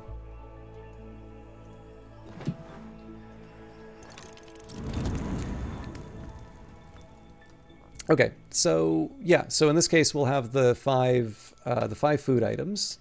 So now it's just a question of getting the relevant drinks. So the Don Lion coffee is a good start.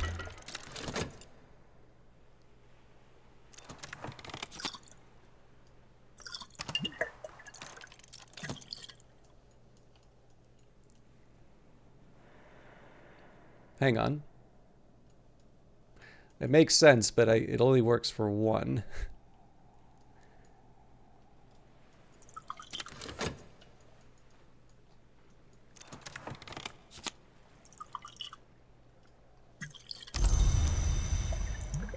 Okay, I can also pour out a couple glasses of water. Both of these should work for Ecdistis as well as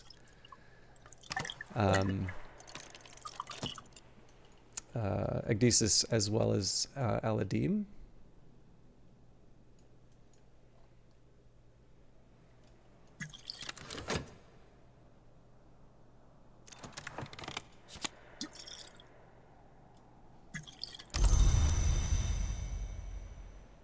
Okay, so we've got Ecdistis, Aladim, Arthur Moore, so now it's just 2 edge drinks. So I think what I was trying to do was... yeah, the Cater and Hero second flush Assam.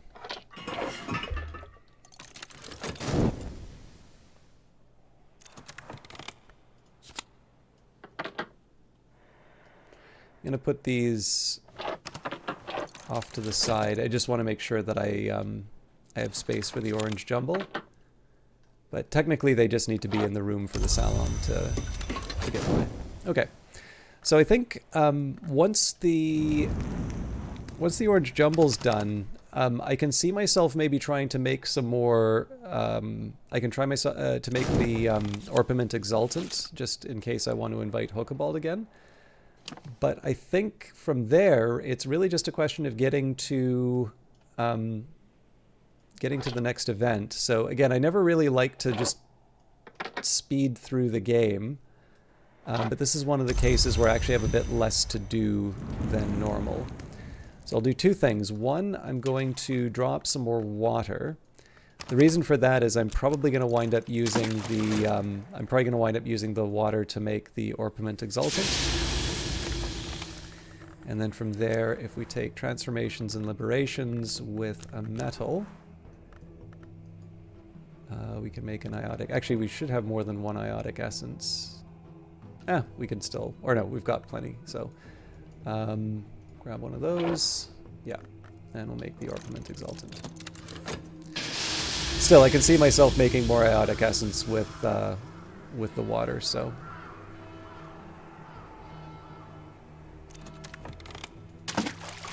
A little water splashes on the stones of the well to nourish the mosses there.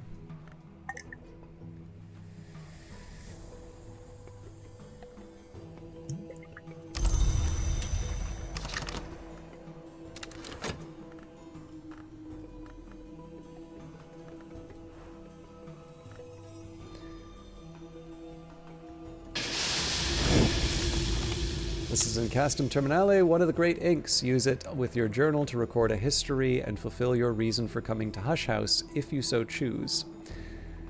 So, put this back here. I'll probably make a second one.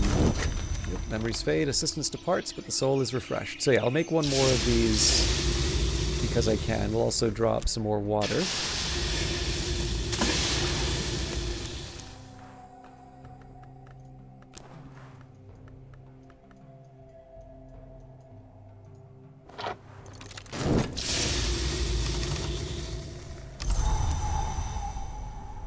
And then once we're done with the Orpiment Exultant, I can just use the water to make the replacement iotic essence.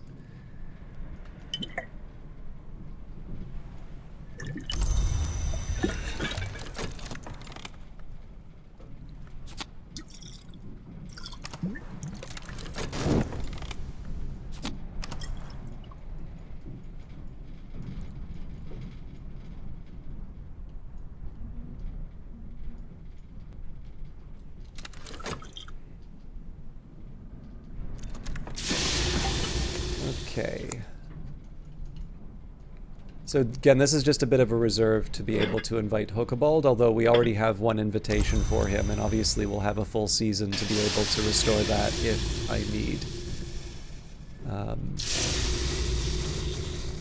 But as I said, I don't have a whole lot else to do in the game right now, so I wanted to at least kind of set aside some of the preparations. And it looks like maybe we already got our book from Oriflammes today. I'm noticing it's pretty close to the end of the season and we haven't had the event yet, so. Iotic Essence. In the later operations of the Forge, the Madrigad yields to the True Forge of Days, and the essence begins to redden. The bit about the True Forge of Days nearly got St. Melissenth burned for heresy, but no one ever said she was wrong about the second part.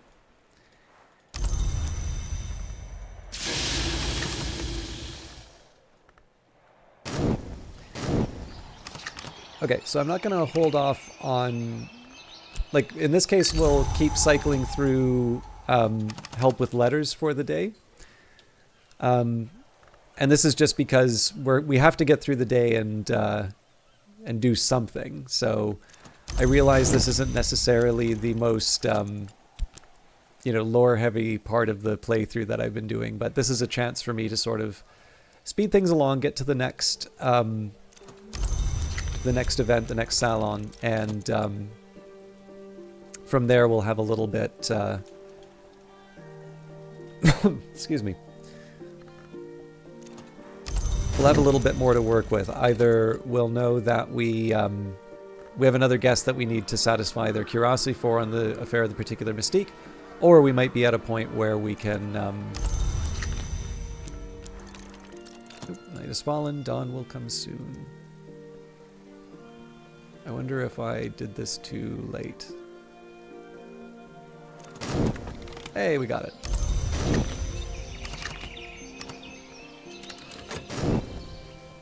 Okay, so we should cross over into summer now. I'm not going to send out the invitations, but I am interested in seeing what happens with the current affairs.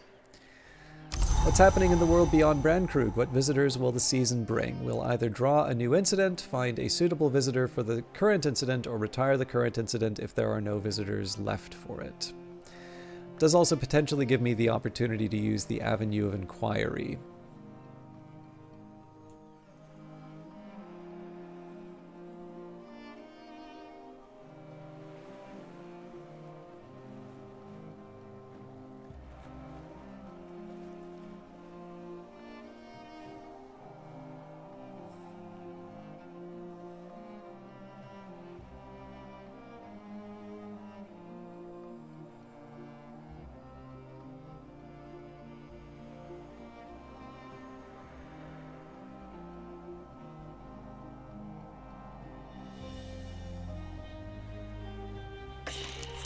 Alright, Douglas Moore's on his way. Is there someone en route to Hush House? Detective Illuminate of the Suppression Bureau. A stoic but weary fellow. His dearest wish is to move to Chingford and grow roses, but the buggers won't let him retire. So this isn't too bad for me. It does mean that we have another round with the... It does mean that we have another round for the Affair of the Particular Mystique. It is fair to say that there's no rule saying that I can't invite even more people and sort of try and spam the event. Actually, let's see if I can fit Corso into the mix now. Just bear with me 1 second. So Corso's after Coquille.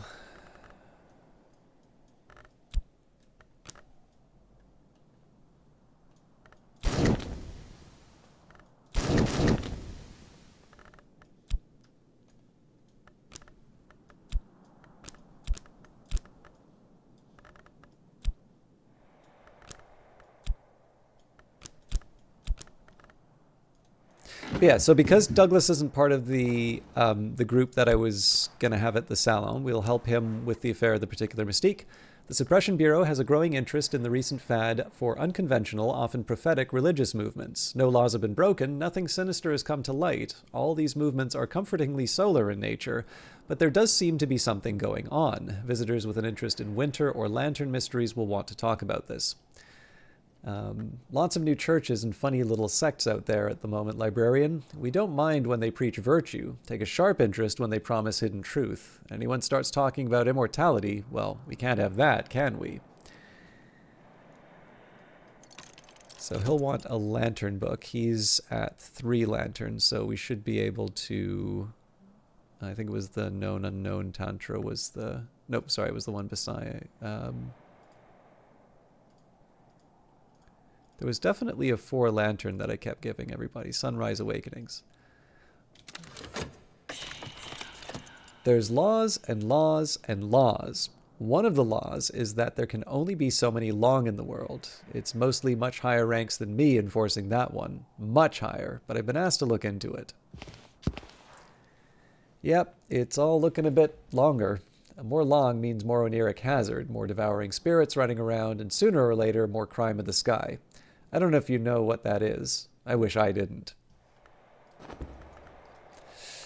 Okay, so let's get the invitations out. I think we can get this all done in one day.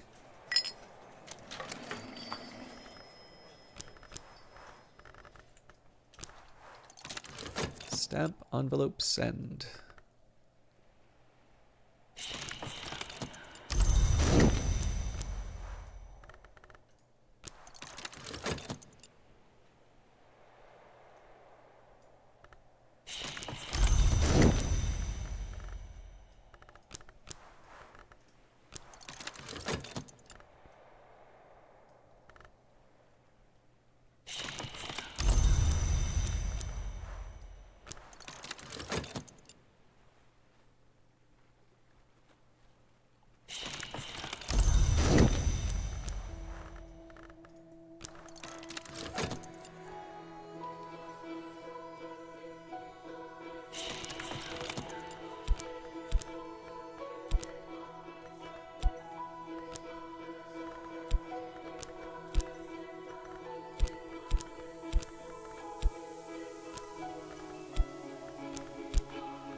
All right, so obviously the salon's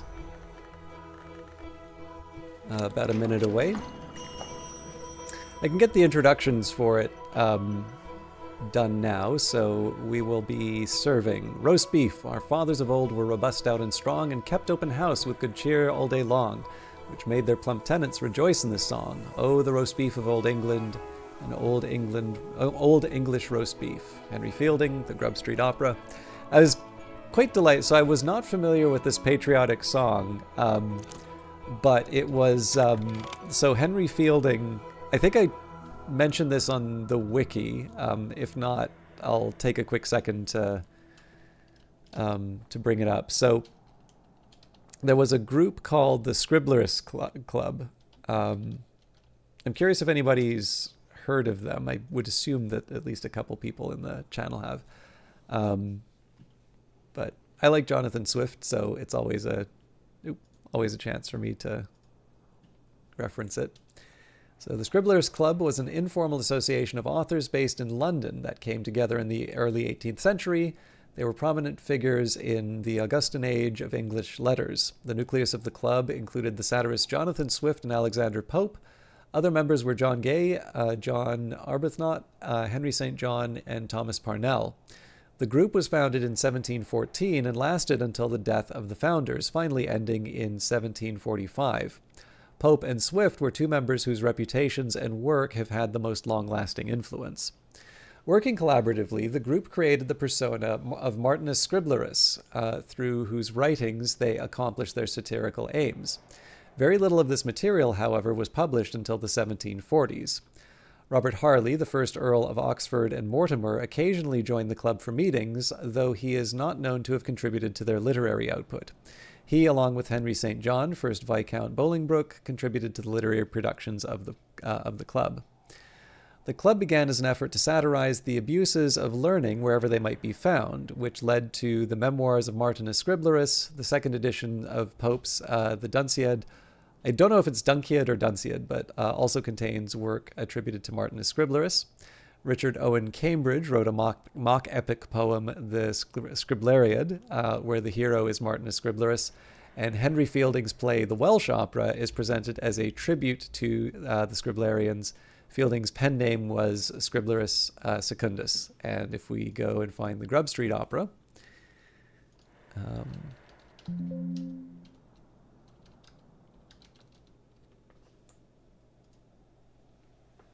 so descended from the Welsh Opera, but I believe this also is written by Scriblerus Secundus. Yep, the author of the play is identified as Scriblerus Secundus.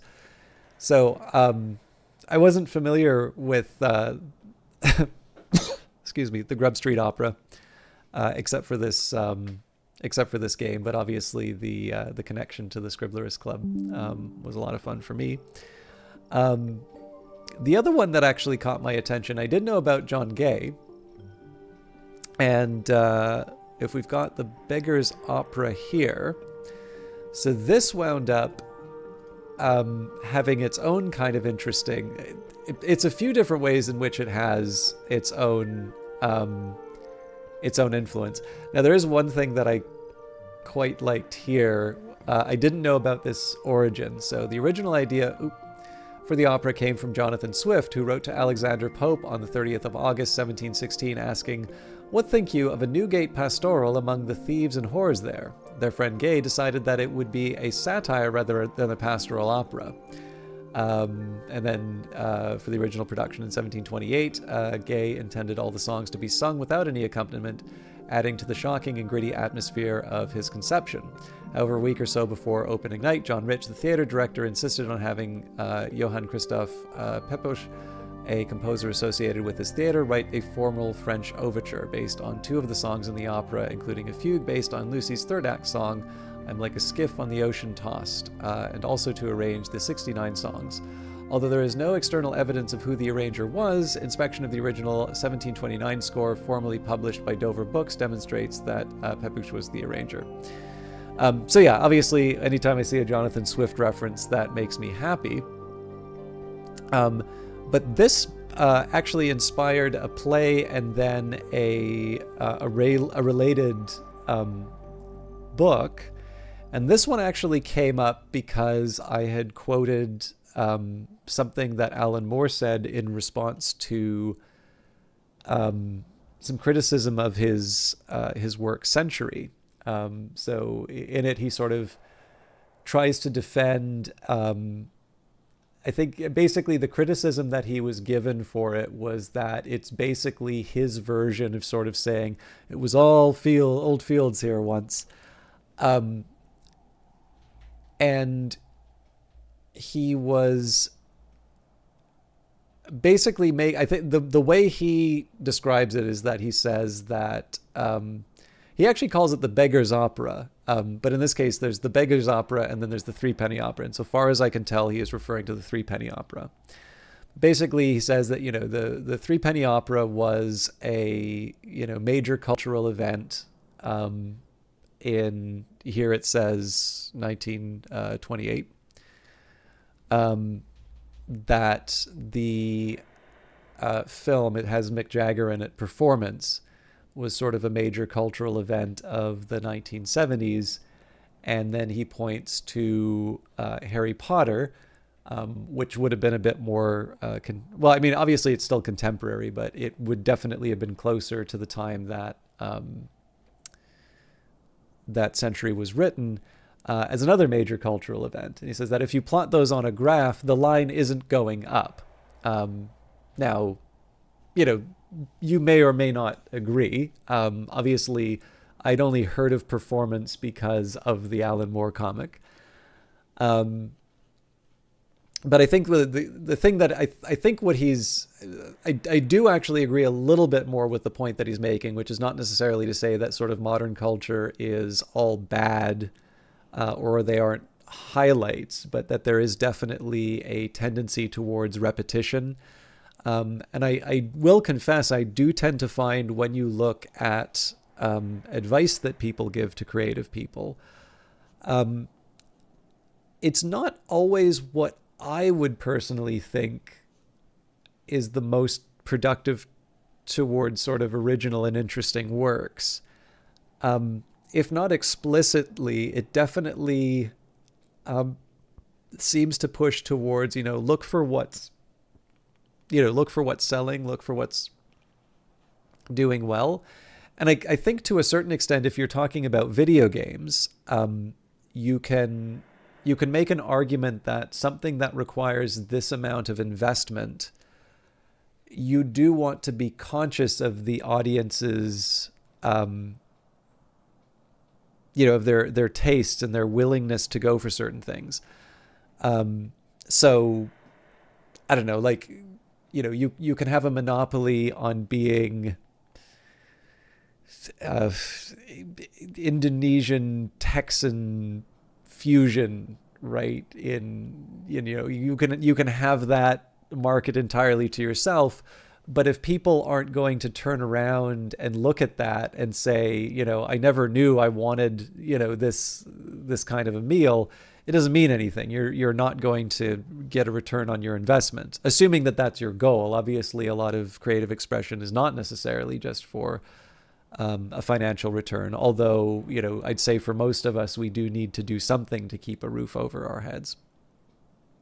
But I don't know, like I think there is something to be said for the fact that, like, when I look at, I don't want to be too mean about this, because I don't mean it in a mean-spirited way, but sometimes when I talk with a lot of people, I hear a lot of people reading a lot of young adult fiction when they are full adults.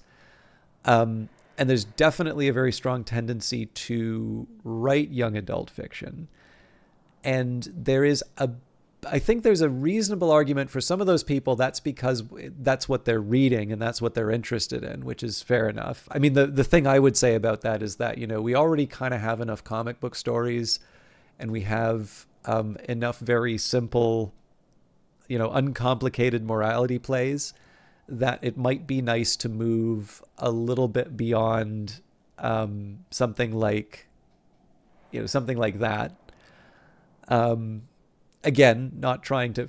I realize there's a lot of people who do like young adult stuff, and I know there's also a lot of people who probably have to deal with a certain level of elitism about that. So I don't want to tell anybody that you can't enjoy that stuff, right? I would just suggest to enhance your enjoyment of the things that you like. You may find that by checking out other things, you may find that you actually enjoy those stories even more. An example I'll give of this, even though it's not young adult fiction, is I finally read Foundation for the first time. I think it was last month. And I'm reading Dune again.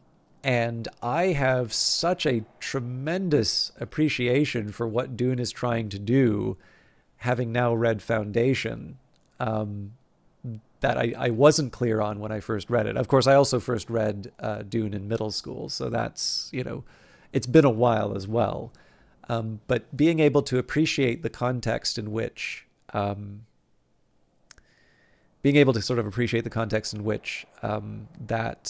that book was written and sort of the science fiction it was reacting to allowed me to enjoy it that much more. And I think that's, it's the same reason why if you read Metamorphoses and you like Shakespeare, you can understand where he gets some of his stories from and where some of the, the plays within plays come from. But yeah, the last big one that I wanted to point about this is quite a play. Recently just got into the public domain. Brecht, it was Brecht actually made a novelization of it, which I wasn't aware of the novelization.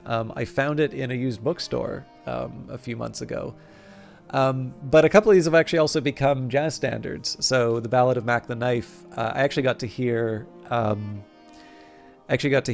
on Viridian's stream when she was playing Grand Theft Auto 5. So definitely an interesting, it's an interesting play in its own right, but also the influences that it had. And again, this just goes all the way back to that Scribblerus group that Henry Fielding was sort of a part of, or at least was making a direct reference to. So I know that was a long journey, but I always this is one of the things that's really nice about playing a game like this, is that you're able, if you follow your interest on something, or if you go to see what the reference is, you can suddenly discover that there's maybe something you were familiar with that, but you didn't know that there was that connection, and that can make this the connection all the sweeter. All right, pickled mackerel. Pickling is a kind of afterlife. What comes after afterlife? Stuff acrid marrow. This was not a marrow conducive to harmony. Now it's a dish for warriors. Plum croutons. One should never make this with plums that are not ripe enough to eat. One is quite serious. And orange jumble. They should be the size of teacup rims and should curl their crisp edges faintly pink as the underneath of a young mushroom. Lady Jekyll, Kitchen Essays. And the guests will be enjoying Islewater from Brankrug's Deep Springs, Cater and Hero Second Flesh of Sam, tea from the land of the real unicorn, imported by Cater and Hero, and Don Lion coffee, coffee from beyond the great deserts.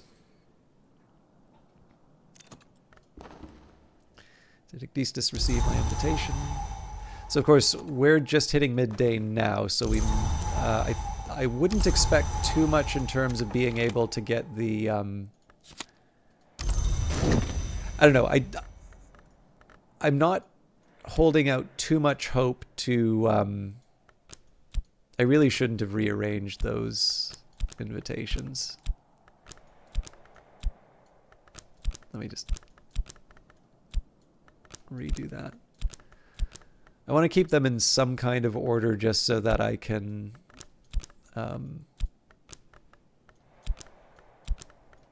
I can keep track when I'm making notes of whose interests I've got.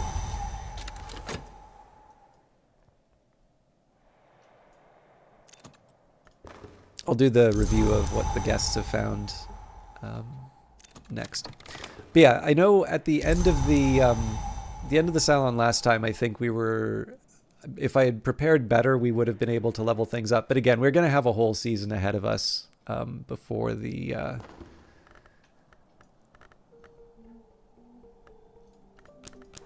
before I need to finish committing everything, so I think we can just carry on. Alright, my guests take their places for lunch. Keep an eye on the salon as it progresses. You will need to add soul cards to encourage the conversation to flow. Different guests will need different soul cards. The more guests, the longer the salon will last.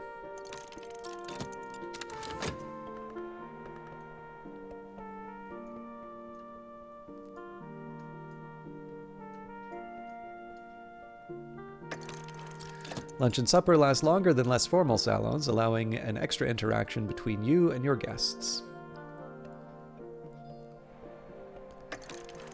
Ask about dreams.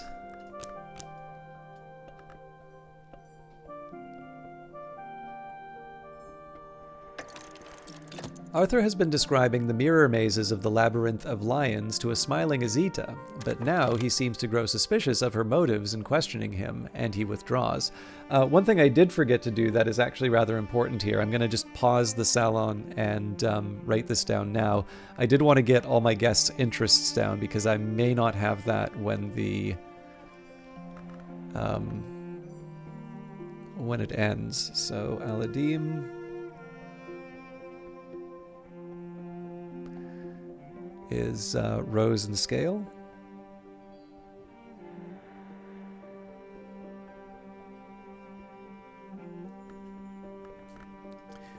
Agdistus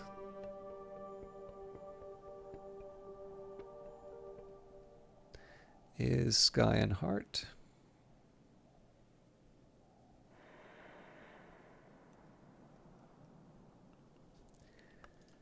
Azita is Edge and Sky.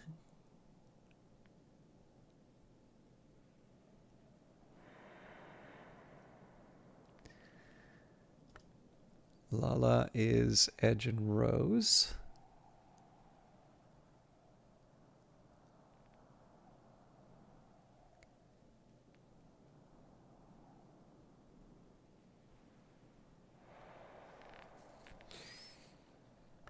And Arthur is Edge and Lantern.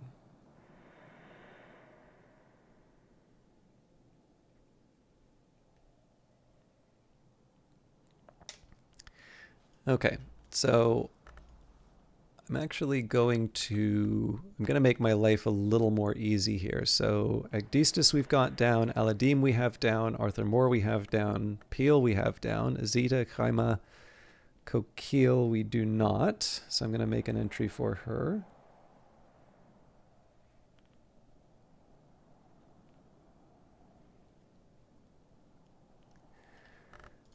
Corso we should have. Daymare, nope.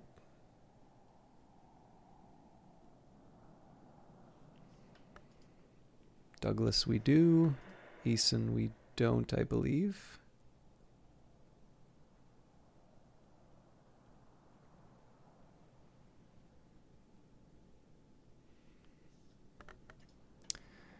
Fraser.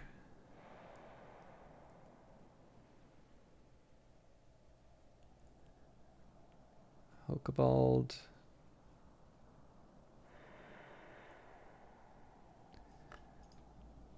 I thought we had Morgan, but... Oh, we do, yeah. Olympi? Apparently not.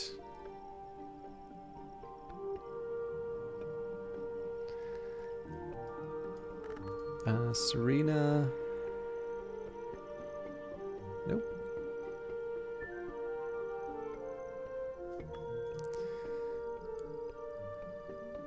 We do have Father Stanislav, though.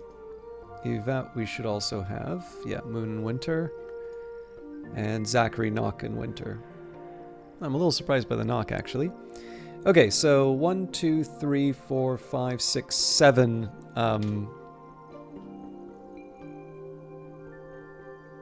7 individuals to invite. So basically, that's 2 seasons of investigation. That's not actually as bad as I thought it was going to be.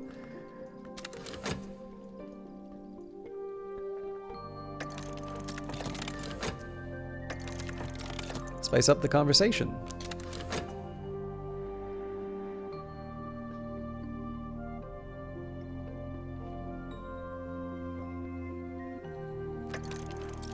Agnesis invites Arthur to visit him in Berlin, but Arthur shakes his head. I could do without the temptation. The old ties would be too much for me. The war, I mean. We both know what's coming.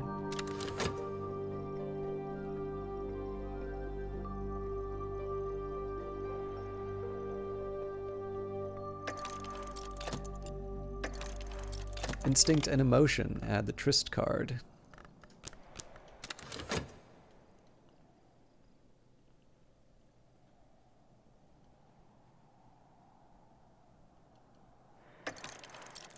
Kaima and Azita are discussing the darts of the Traguleri, the order who once hunted immortals, their forging, their shaping, and the nasty little curses placed upon them to strengthen the poisons they bore.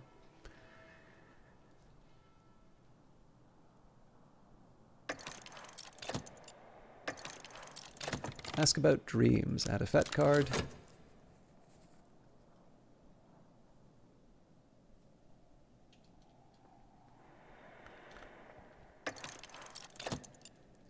Kaima listens to as Azita discusses the death of the god from stone called Seven Coils and the birth of the mother of the ants. I don't think it was pretty, she tells the younger woman, but I wonder if it might not have been beautiful.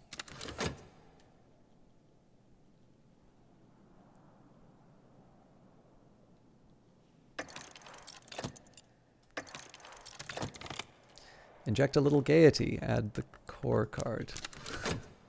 Yes. Remember the priestess who emerged out of the blood of the seven coiled? Funny story, that. Kaima and Arthur are discussing the difficulties of desert campaigns in Algeria and in Persia, the clarity of the stars, the ubiquity of sand, the tales told at the water's edge.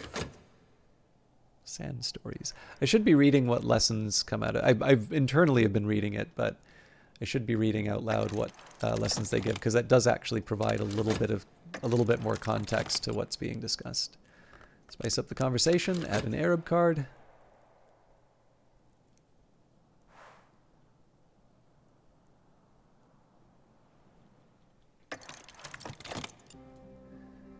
Aladim and Azita are reminiscing about the time of their first acquaintance in the city of Damascus in the days before the coming of the Timur. Good fighting, she sighs. I preferred the hawking, he says, and they spend some time discussing desert falconry.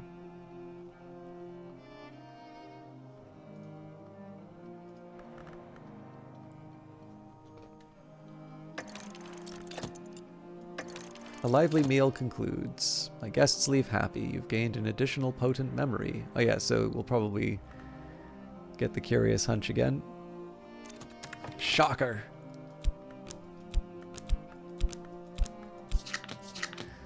Okay.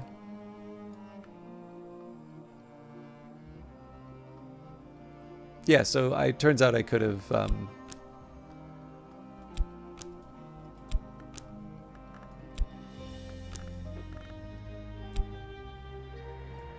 although it's a little funny that she's got... Okay, I shouldn't just assume that it's 2 then.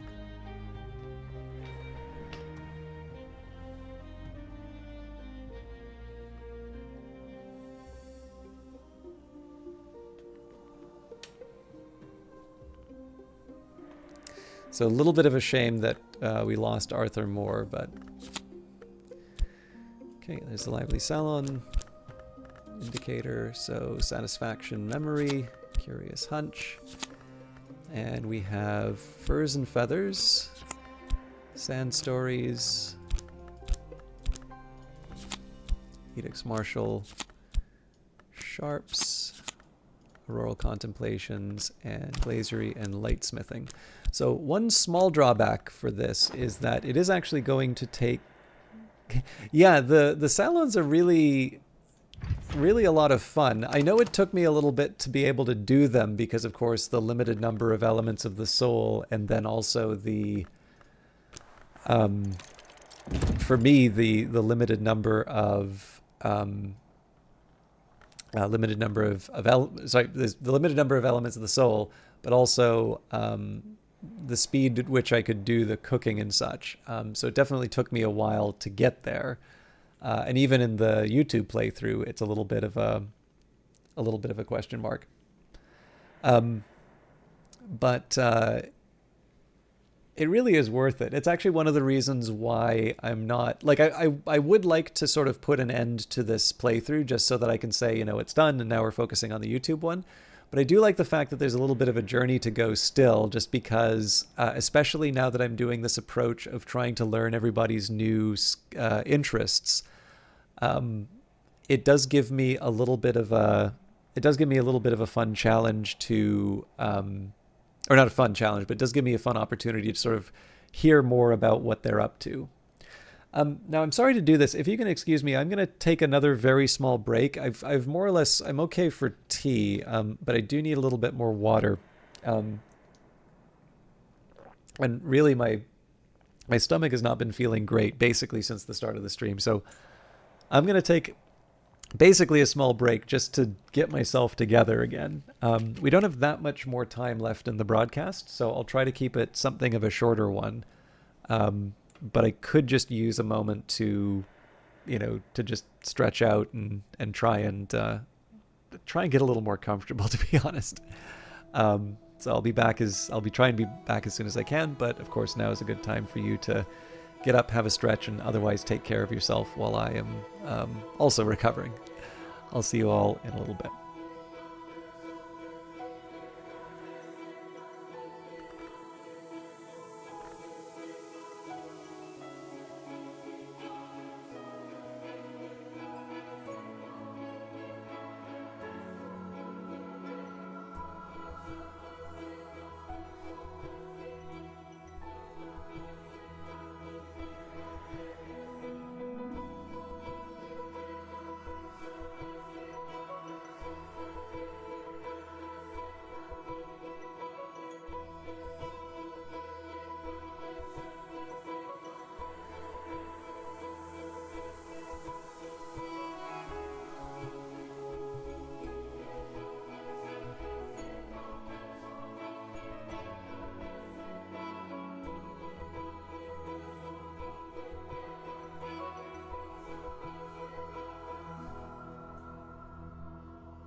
Okay, thank you again for your patience. I do appreciate. This has been a bit of a rough stream, um, but we can at least prepare for the next little bit. So let me just take a second here to where I didn't get my to-do list. Well, we'll definitely work out the to-do list for Wednesday, and if I can implement part of it, so much the better. But at the very least, I can. Thank you, Tikri. Yeah, I don't know. Like, I'm happy that I streamed because I know, I know that I've not been super consistent in terms of start times and things like that. But it's definitely been. This has definitely been a tougher one for me to do. I do think. I don't think I'm like really sick. Um, but I'm not 100% either, if that makes sense. So, um, but again, I do like playing this game, and I do like being able to share some of the stuff that we find out about, either the references or the world. So that makes it worth it. Excuse me. Okay, so for scale, we've got Inks of Power here. So Furs and Feathers goes to Inks of Power.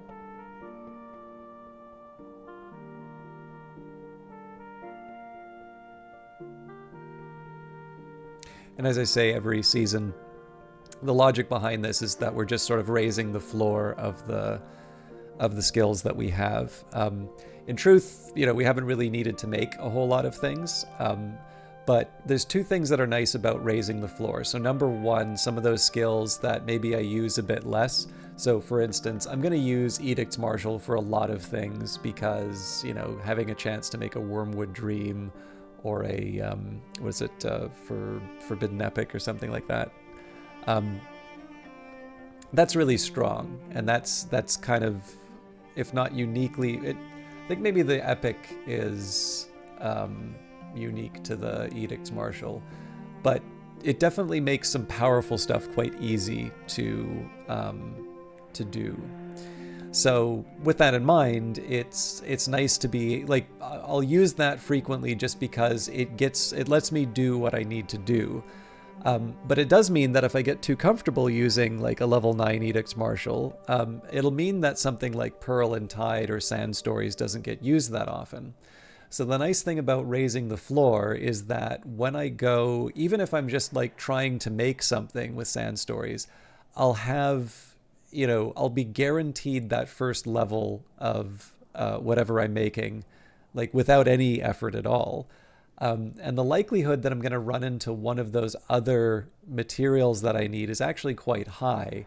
And so what it does is it's a nice little, it's a low cost way of making me aware of what some of those other skills can make. So that's kind of the appeal. So, and not feeling 100% is a good reason not to stream. I didn't do my own thing today just because it snowed. That's fair. I don't know though. I think I feel quite self-conscious about my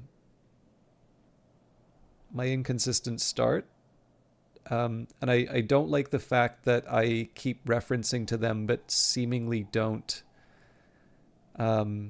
change. And I mean, I think most people probably know why. I have it's not really a new job. I mean, I've been there a year now, but it's like I have a job where I have about an hour commute. And in some cases, like, so today, I was actually able to get out sort of on time. But I had the small catch that I also needed to get some groceries. So in that case, usually what happens is I'll go to the store and then I'll just walk home because it's a bit easier to do. Actually, I could have used that opportunity to put the penny somewhere. So, I mean, I don't think anybody's gonna deny me the need of getting some groceries, right? Like, it's nice to make your own stuff, and I'm not, I'd prefer that to ordering in or something like that. But obviously, having that commute, taking the time to get groceries, and then getting home, all of a sudden, even on a day where I actually made some decent time getting back. Oh, excuse me. Even though I was kind of on track to get home for a regular streaming time, that does mean that I lost a lot of that just sort of walking home through the snow.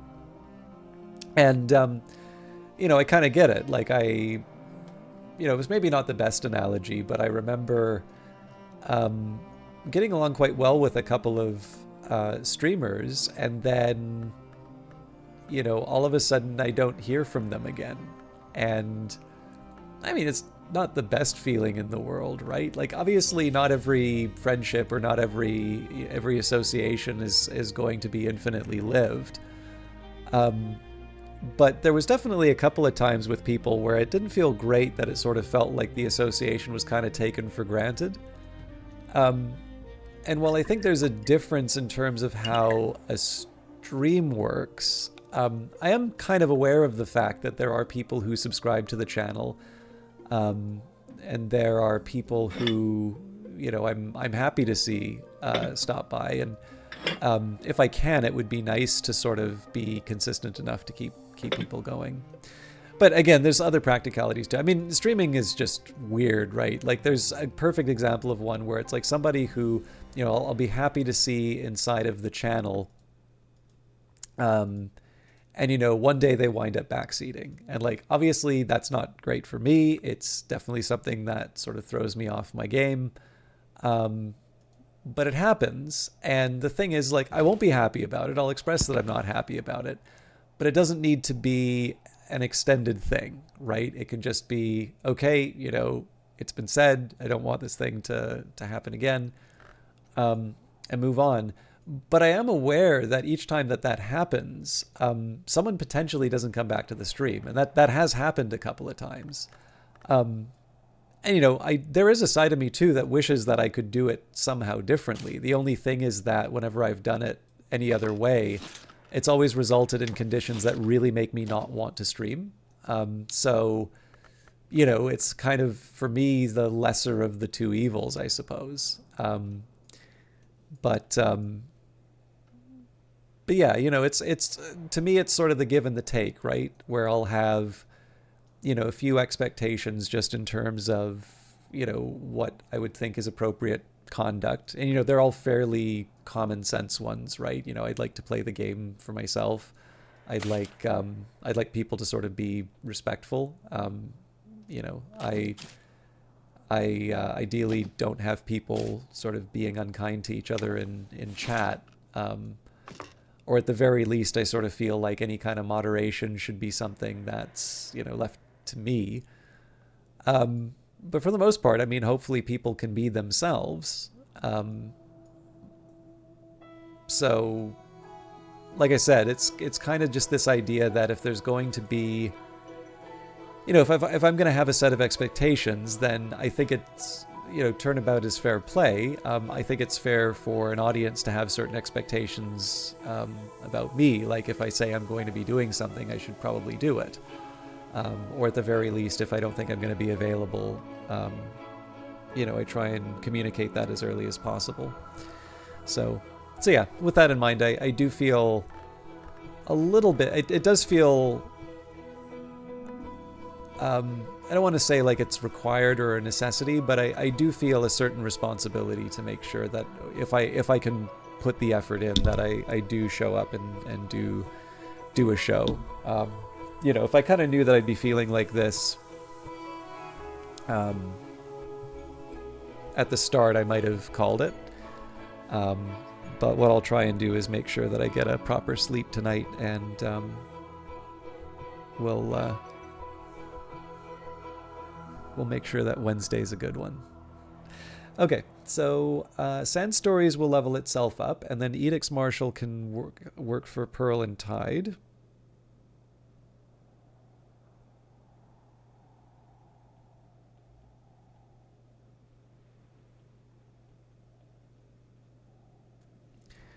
And then sharps is kind of like Edict's Martial, right? It's the same values here. So I think in this case, it kind of leaves us with only one other option of 6, and that would be the Inks of Containment. So sharps.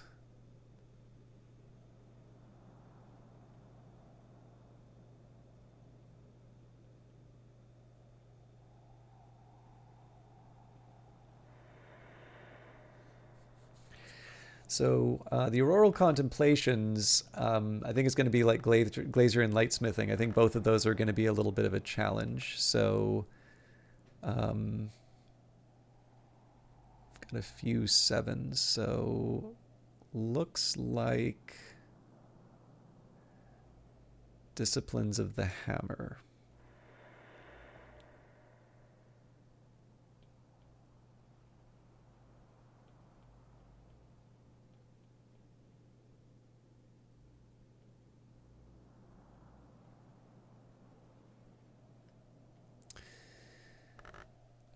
Okay, so we've got the Auroral Contemplations, Disciplines of the Hammer, and then finally Glazier and Lightsmithing. So we already kind of covered. The lowest I guess I can work with would be Inks of Revelation. But I think we should have a few Sky. Yeah, quite a few actually. So we've already handled Bells and Braziers. So it looks like Lockworks and Clockworks is the next on the list.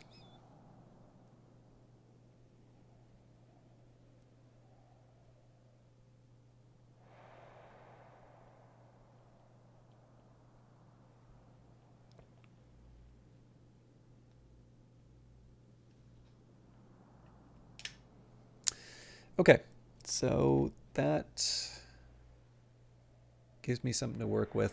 I don't know if I can do a full day in game, but I do want to try and do a full stream. So what we'll do here, we'll let the timer run by.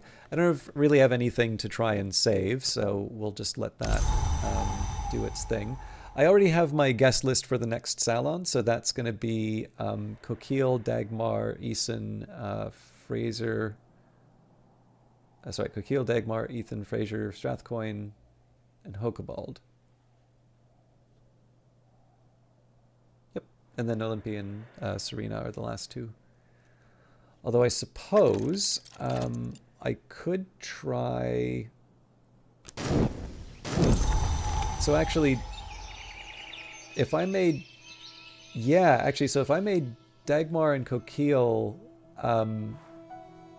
if I actually skipped over them and I actually made it Eason, Fraser, Hokebald, Olympi, and Serena, then I'd be able to do Dagmar and Coquille, and then I could invite Douglas Aaron and Father Stanislav John Schaller.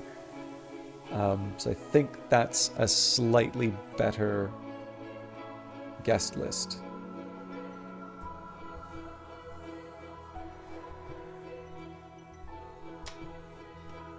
Okay. So let's prep for the leveling that I want to do. So we'll bring in Mrs. Kill again.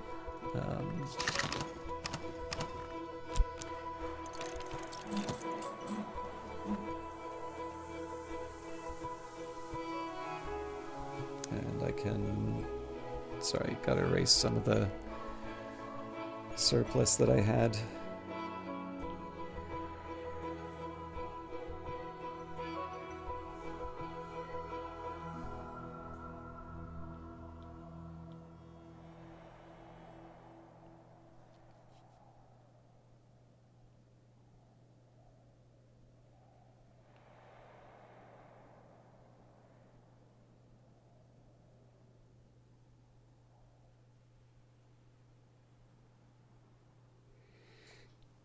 Okay, so if we're going to be leveling up Inks of Power, there's a couple of things that I can do to sort of tilt the tilt things towards my favor. So one of those is to read. We'll do A Tower Rises again. So this gets me my rose through. Sorry. It gets me rose through.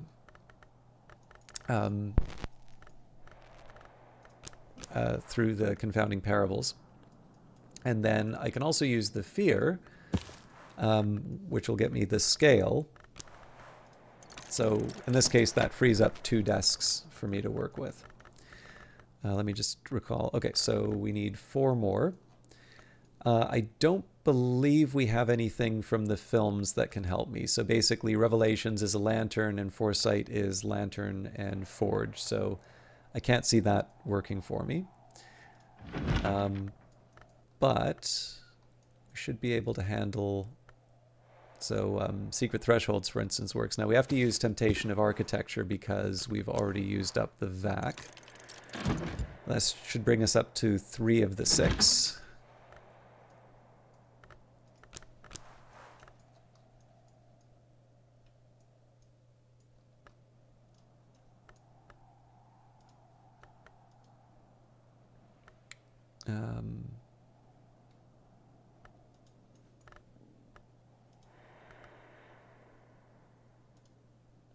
So we're already getting the fear.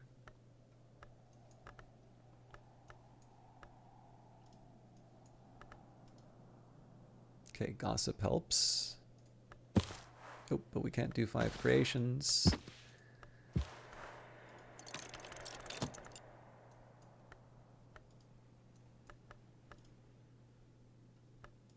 Hindsight will work. And then impulse. I'm trying to remember which one I...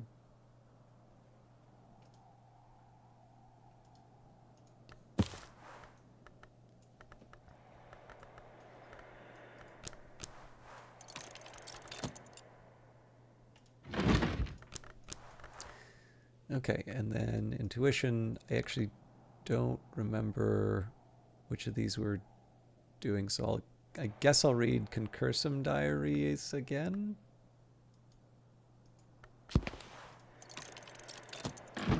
Okay, so I'll just double check. So we've got the 2 phonographs, 3, 4, 5, 6. Okay, so we're good for that. That'll get us our Inks of Power. Sand Stories is a little bit of a tricky one because it's technically competing with Inks of Power for a lot of the same things. In fact, it's a little bit of a... It's kind of doubly annoying because a lot of the Rose stuff also has Moon. So I think... You know, I'll still go for it, but I shouldn't expect too much. So, for instance, here we've got the salt, so we did up to See Does Not Regret. We can do the Stolen Secret.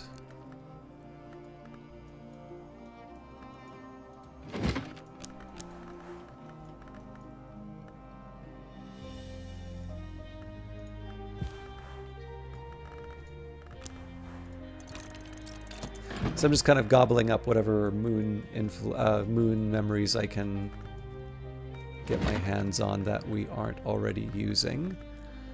That might be it, but let me just double check. So foresights, patterns, fears, we already work with salt, satisfaction, regret, impulse, gossip, already have a confounding parable on the way, already have hindsight.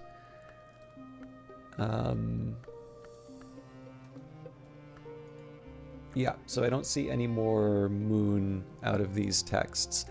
I guess there's always the Newman text, but I don't want to... I'd rather not sort of dip into that quite yet. Oh, excuse me. So then I guess there's Pearl and Tide, but I think Pearl and Tide, yeah, that's Moon and Rose, so we've already maxed that out. Inks of Containment is Moon and Winter, so I suppose in this case I could at least use Glimmerings. And I hate to sort of leave it on planning, but I think I'm going to leave it there.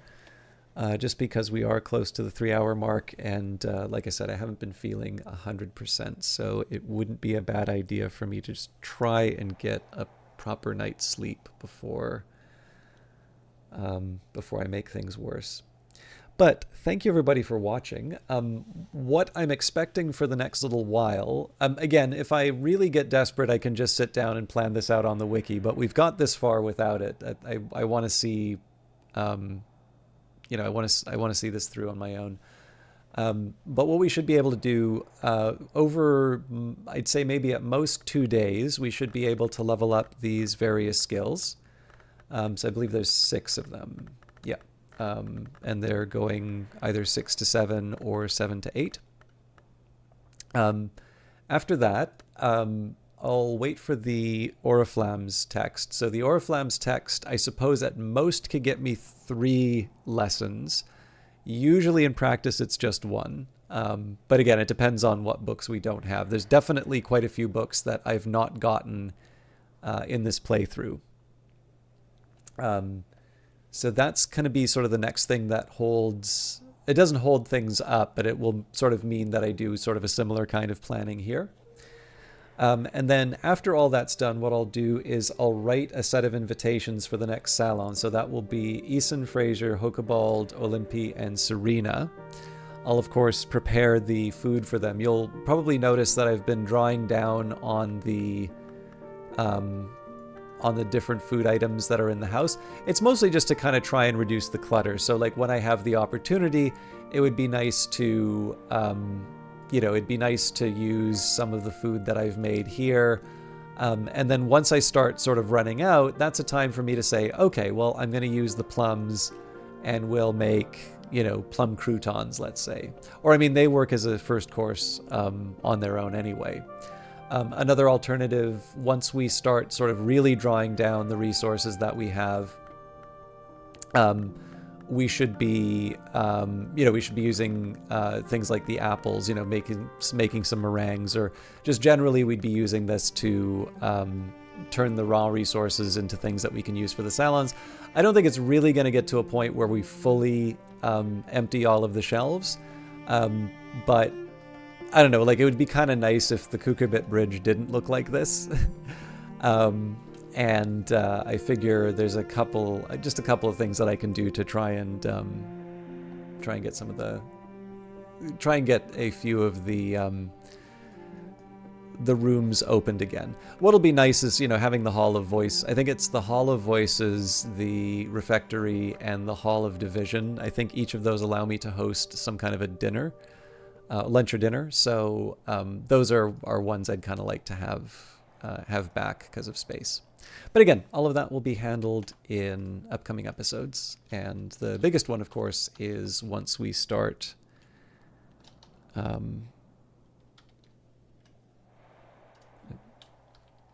always want to mark that I've messed with the save file just to fix something in case something goes wrong.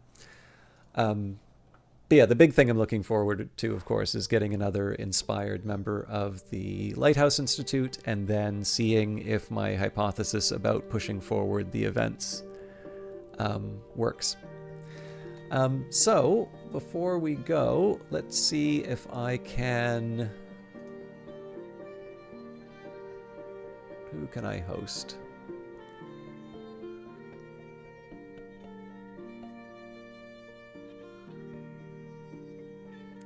Looks like Prosciutto Fist is doing just chatting, but might be moving into Graveyard Keeper.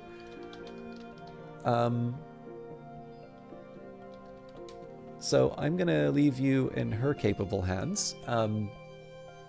Kibble and Bricks is also doing Book of Hours. The only reason I'm not raiding them is I did raid them last time, so where I can, it'd be nice. I mean, obviously, it's a little funny to hear me say, it's nice to try and get some variety in. Usually, if I wind up hosting someone multiple times, it's because they're the only one who's available. So, which I realize doesn't sound like a ringing endorsement. I don't mean it in a negative sense. I just mean it's nice to try and pass around the hosts, just because it's there's the opportunity for somebody to discover something new. But yeah, so we've got Kibble and Bricks, and then Vesper Fortune VT is also streaming tonight, but we will send it over to Prosciutto Fist. I hope you all have a good night, and I'm going to try and get some rest. Until then, take care.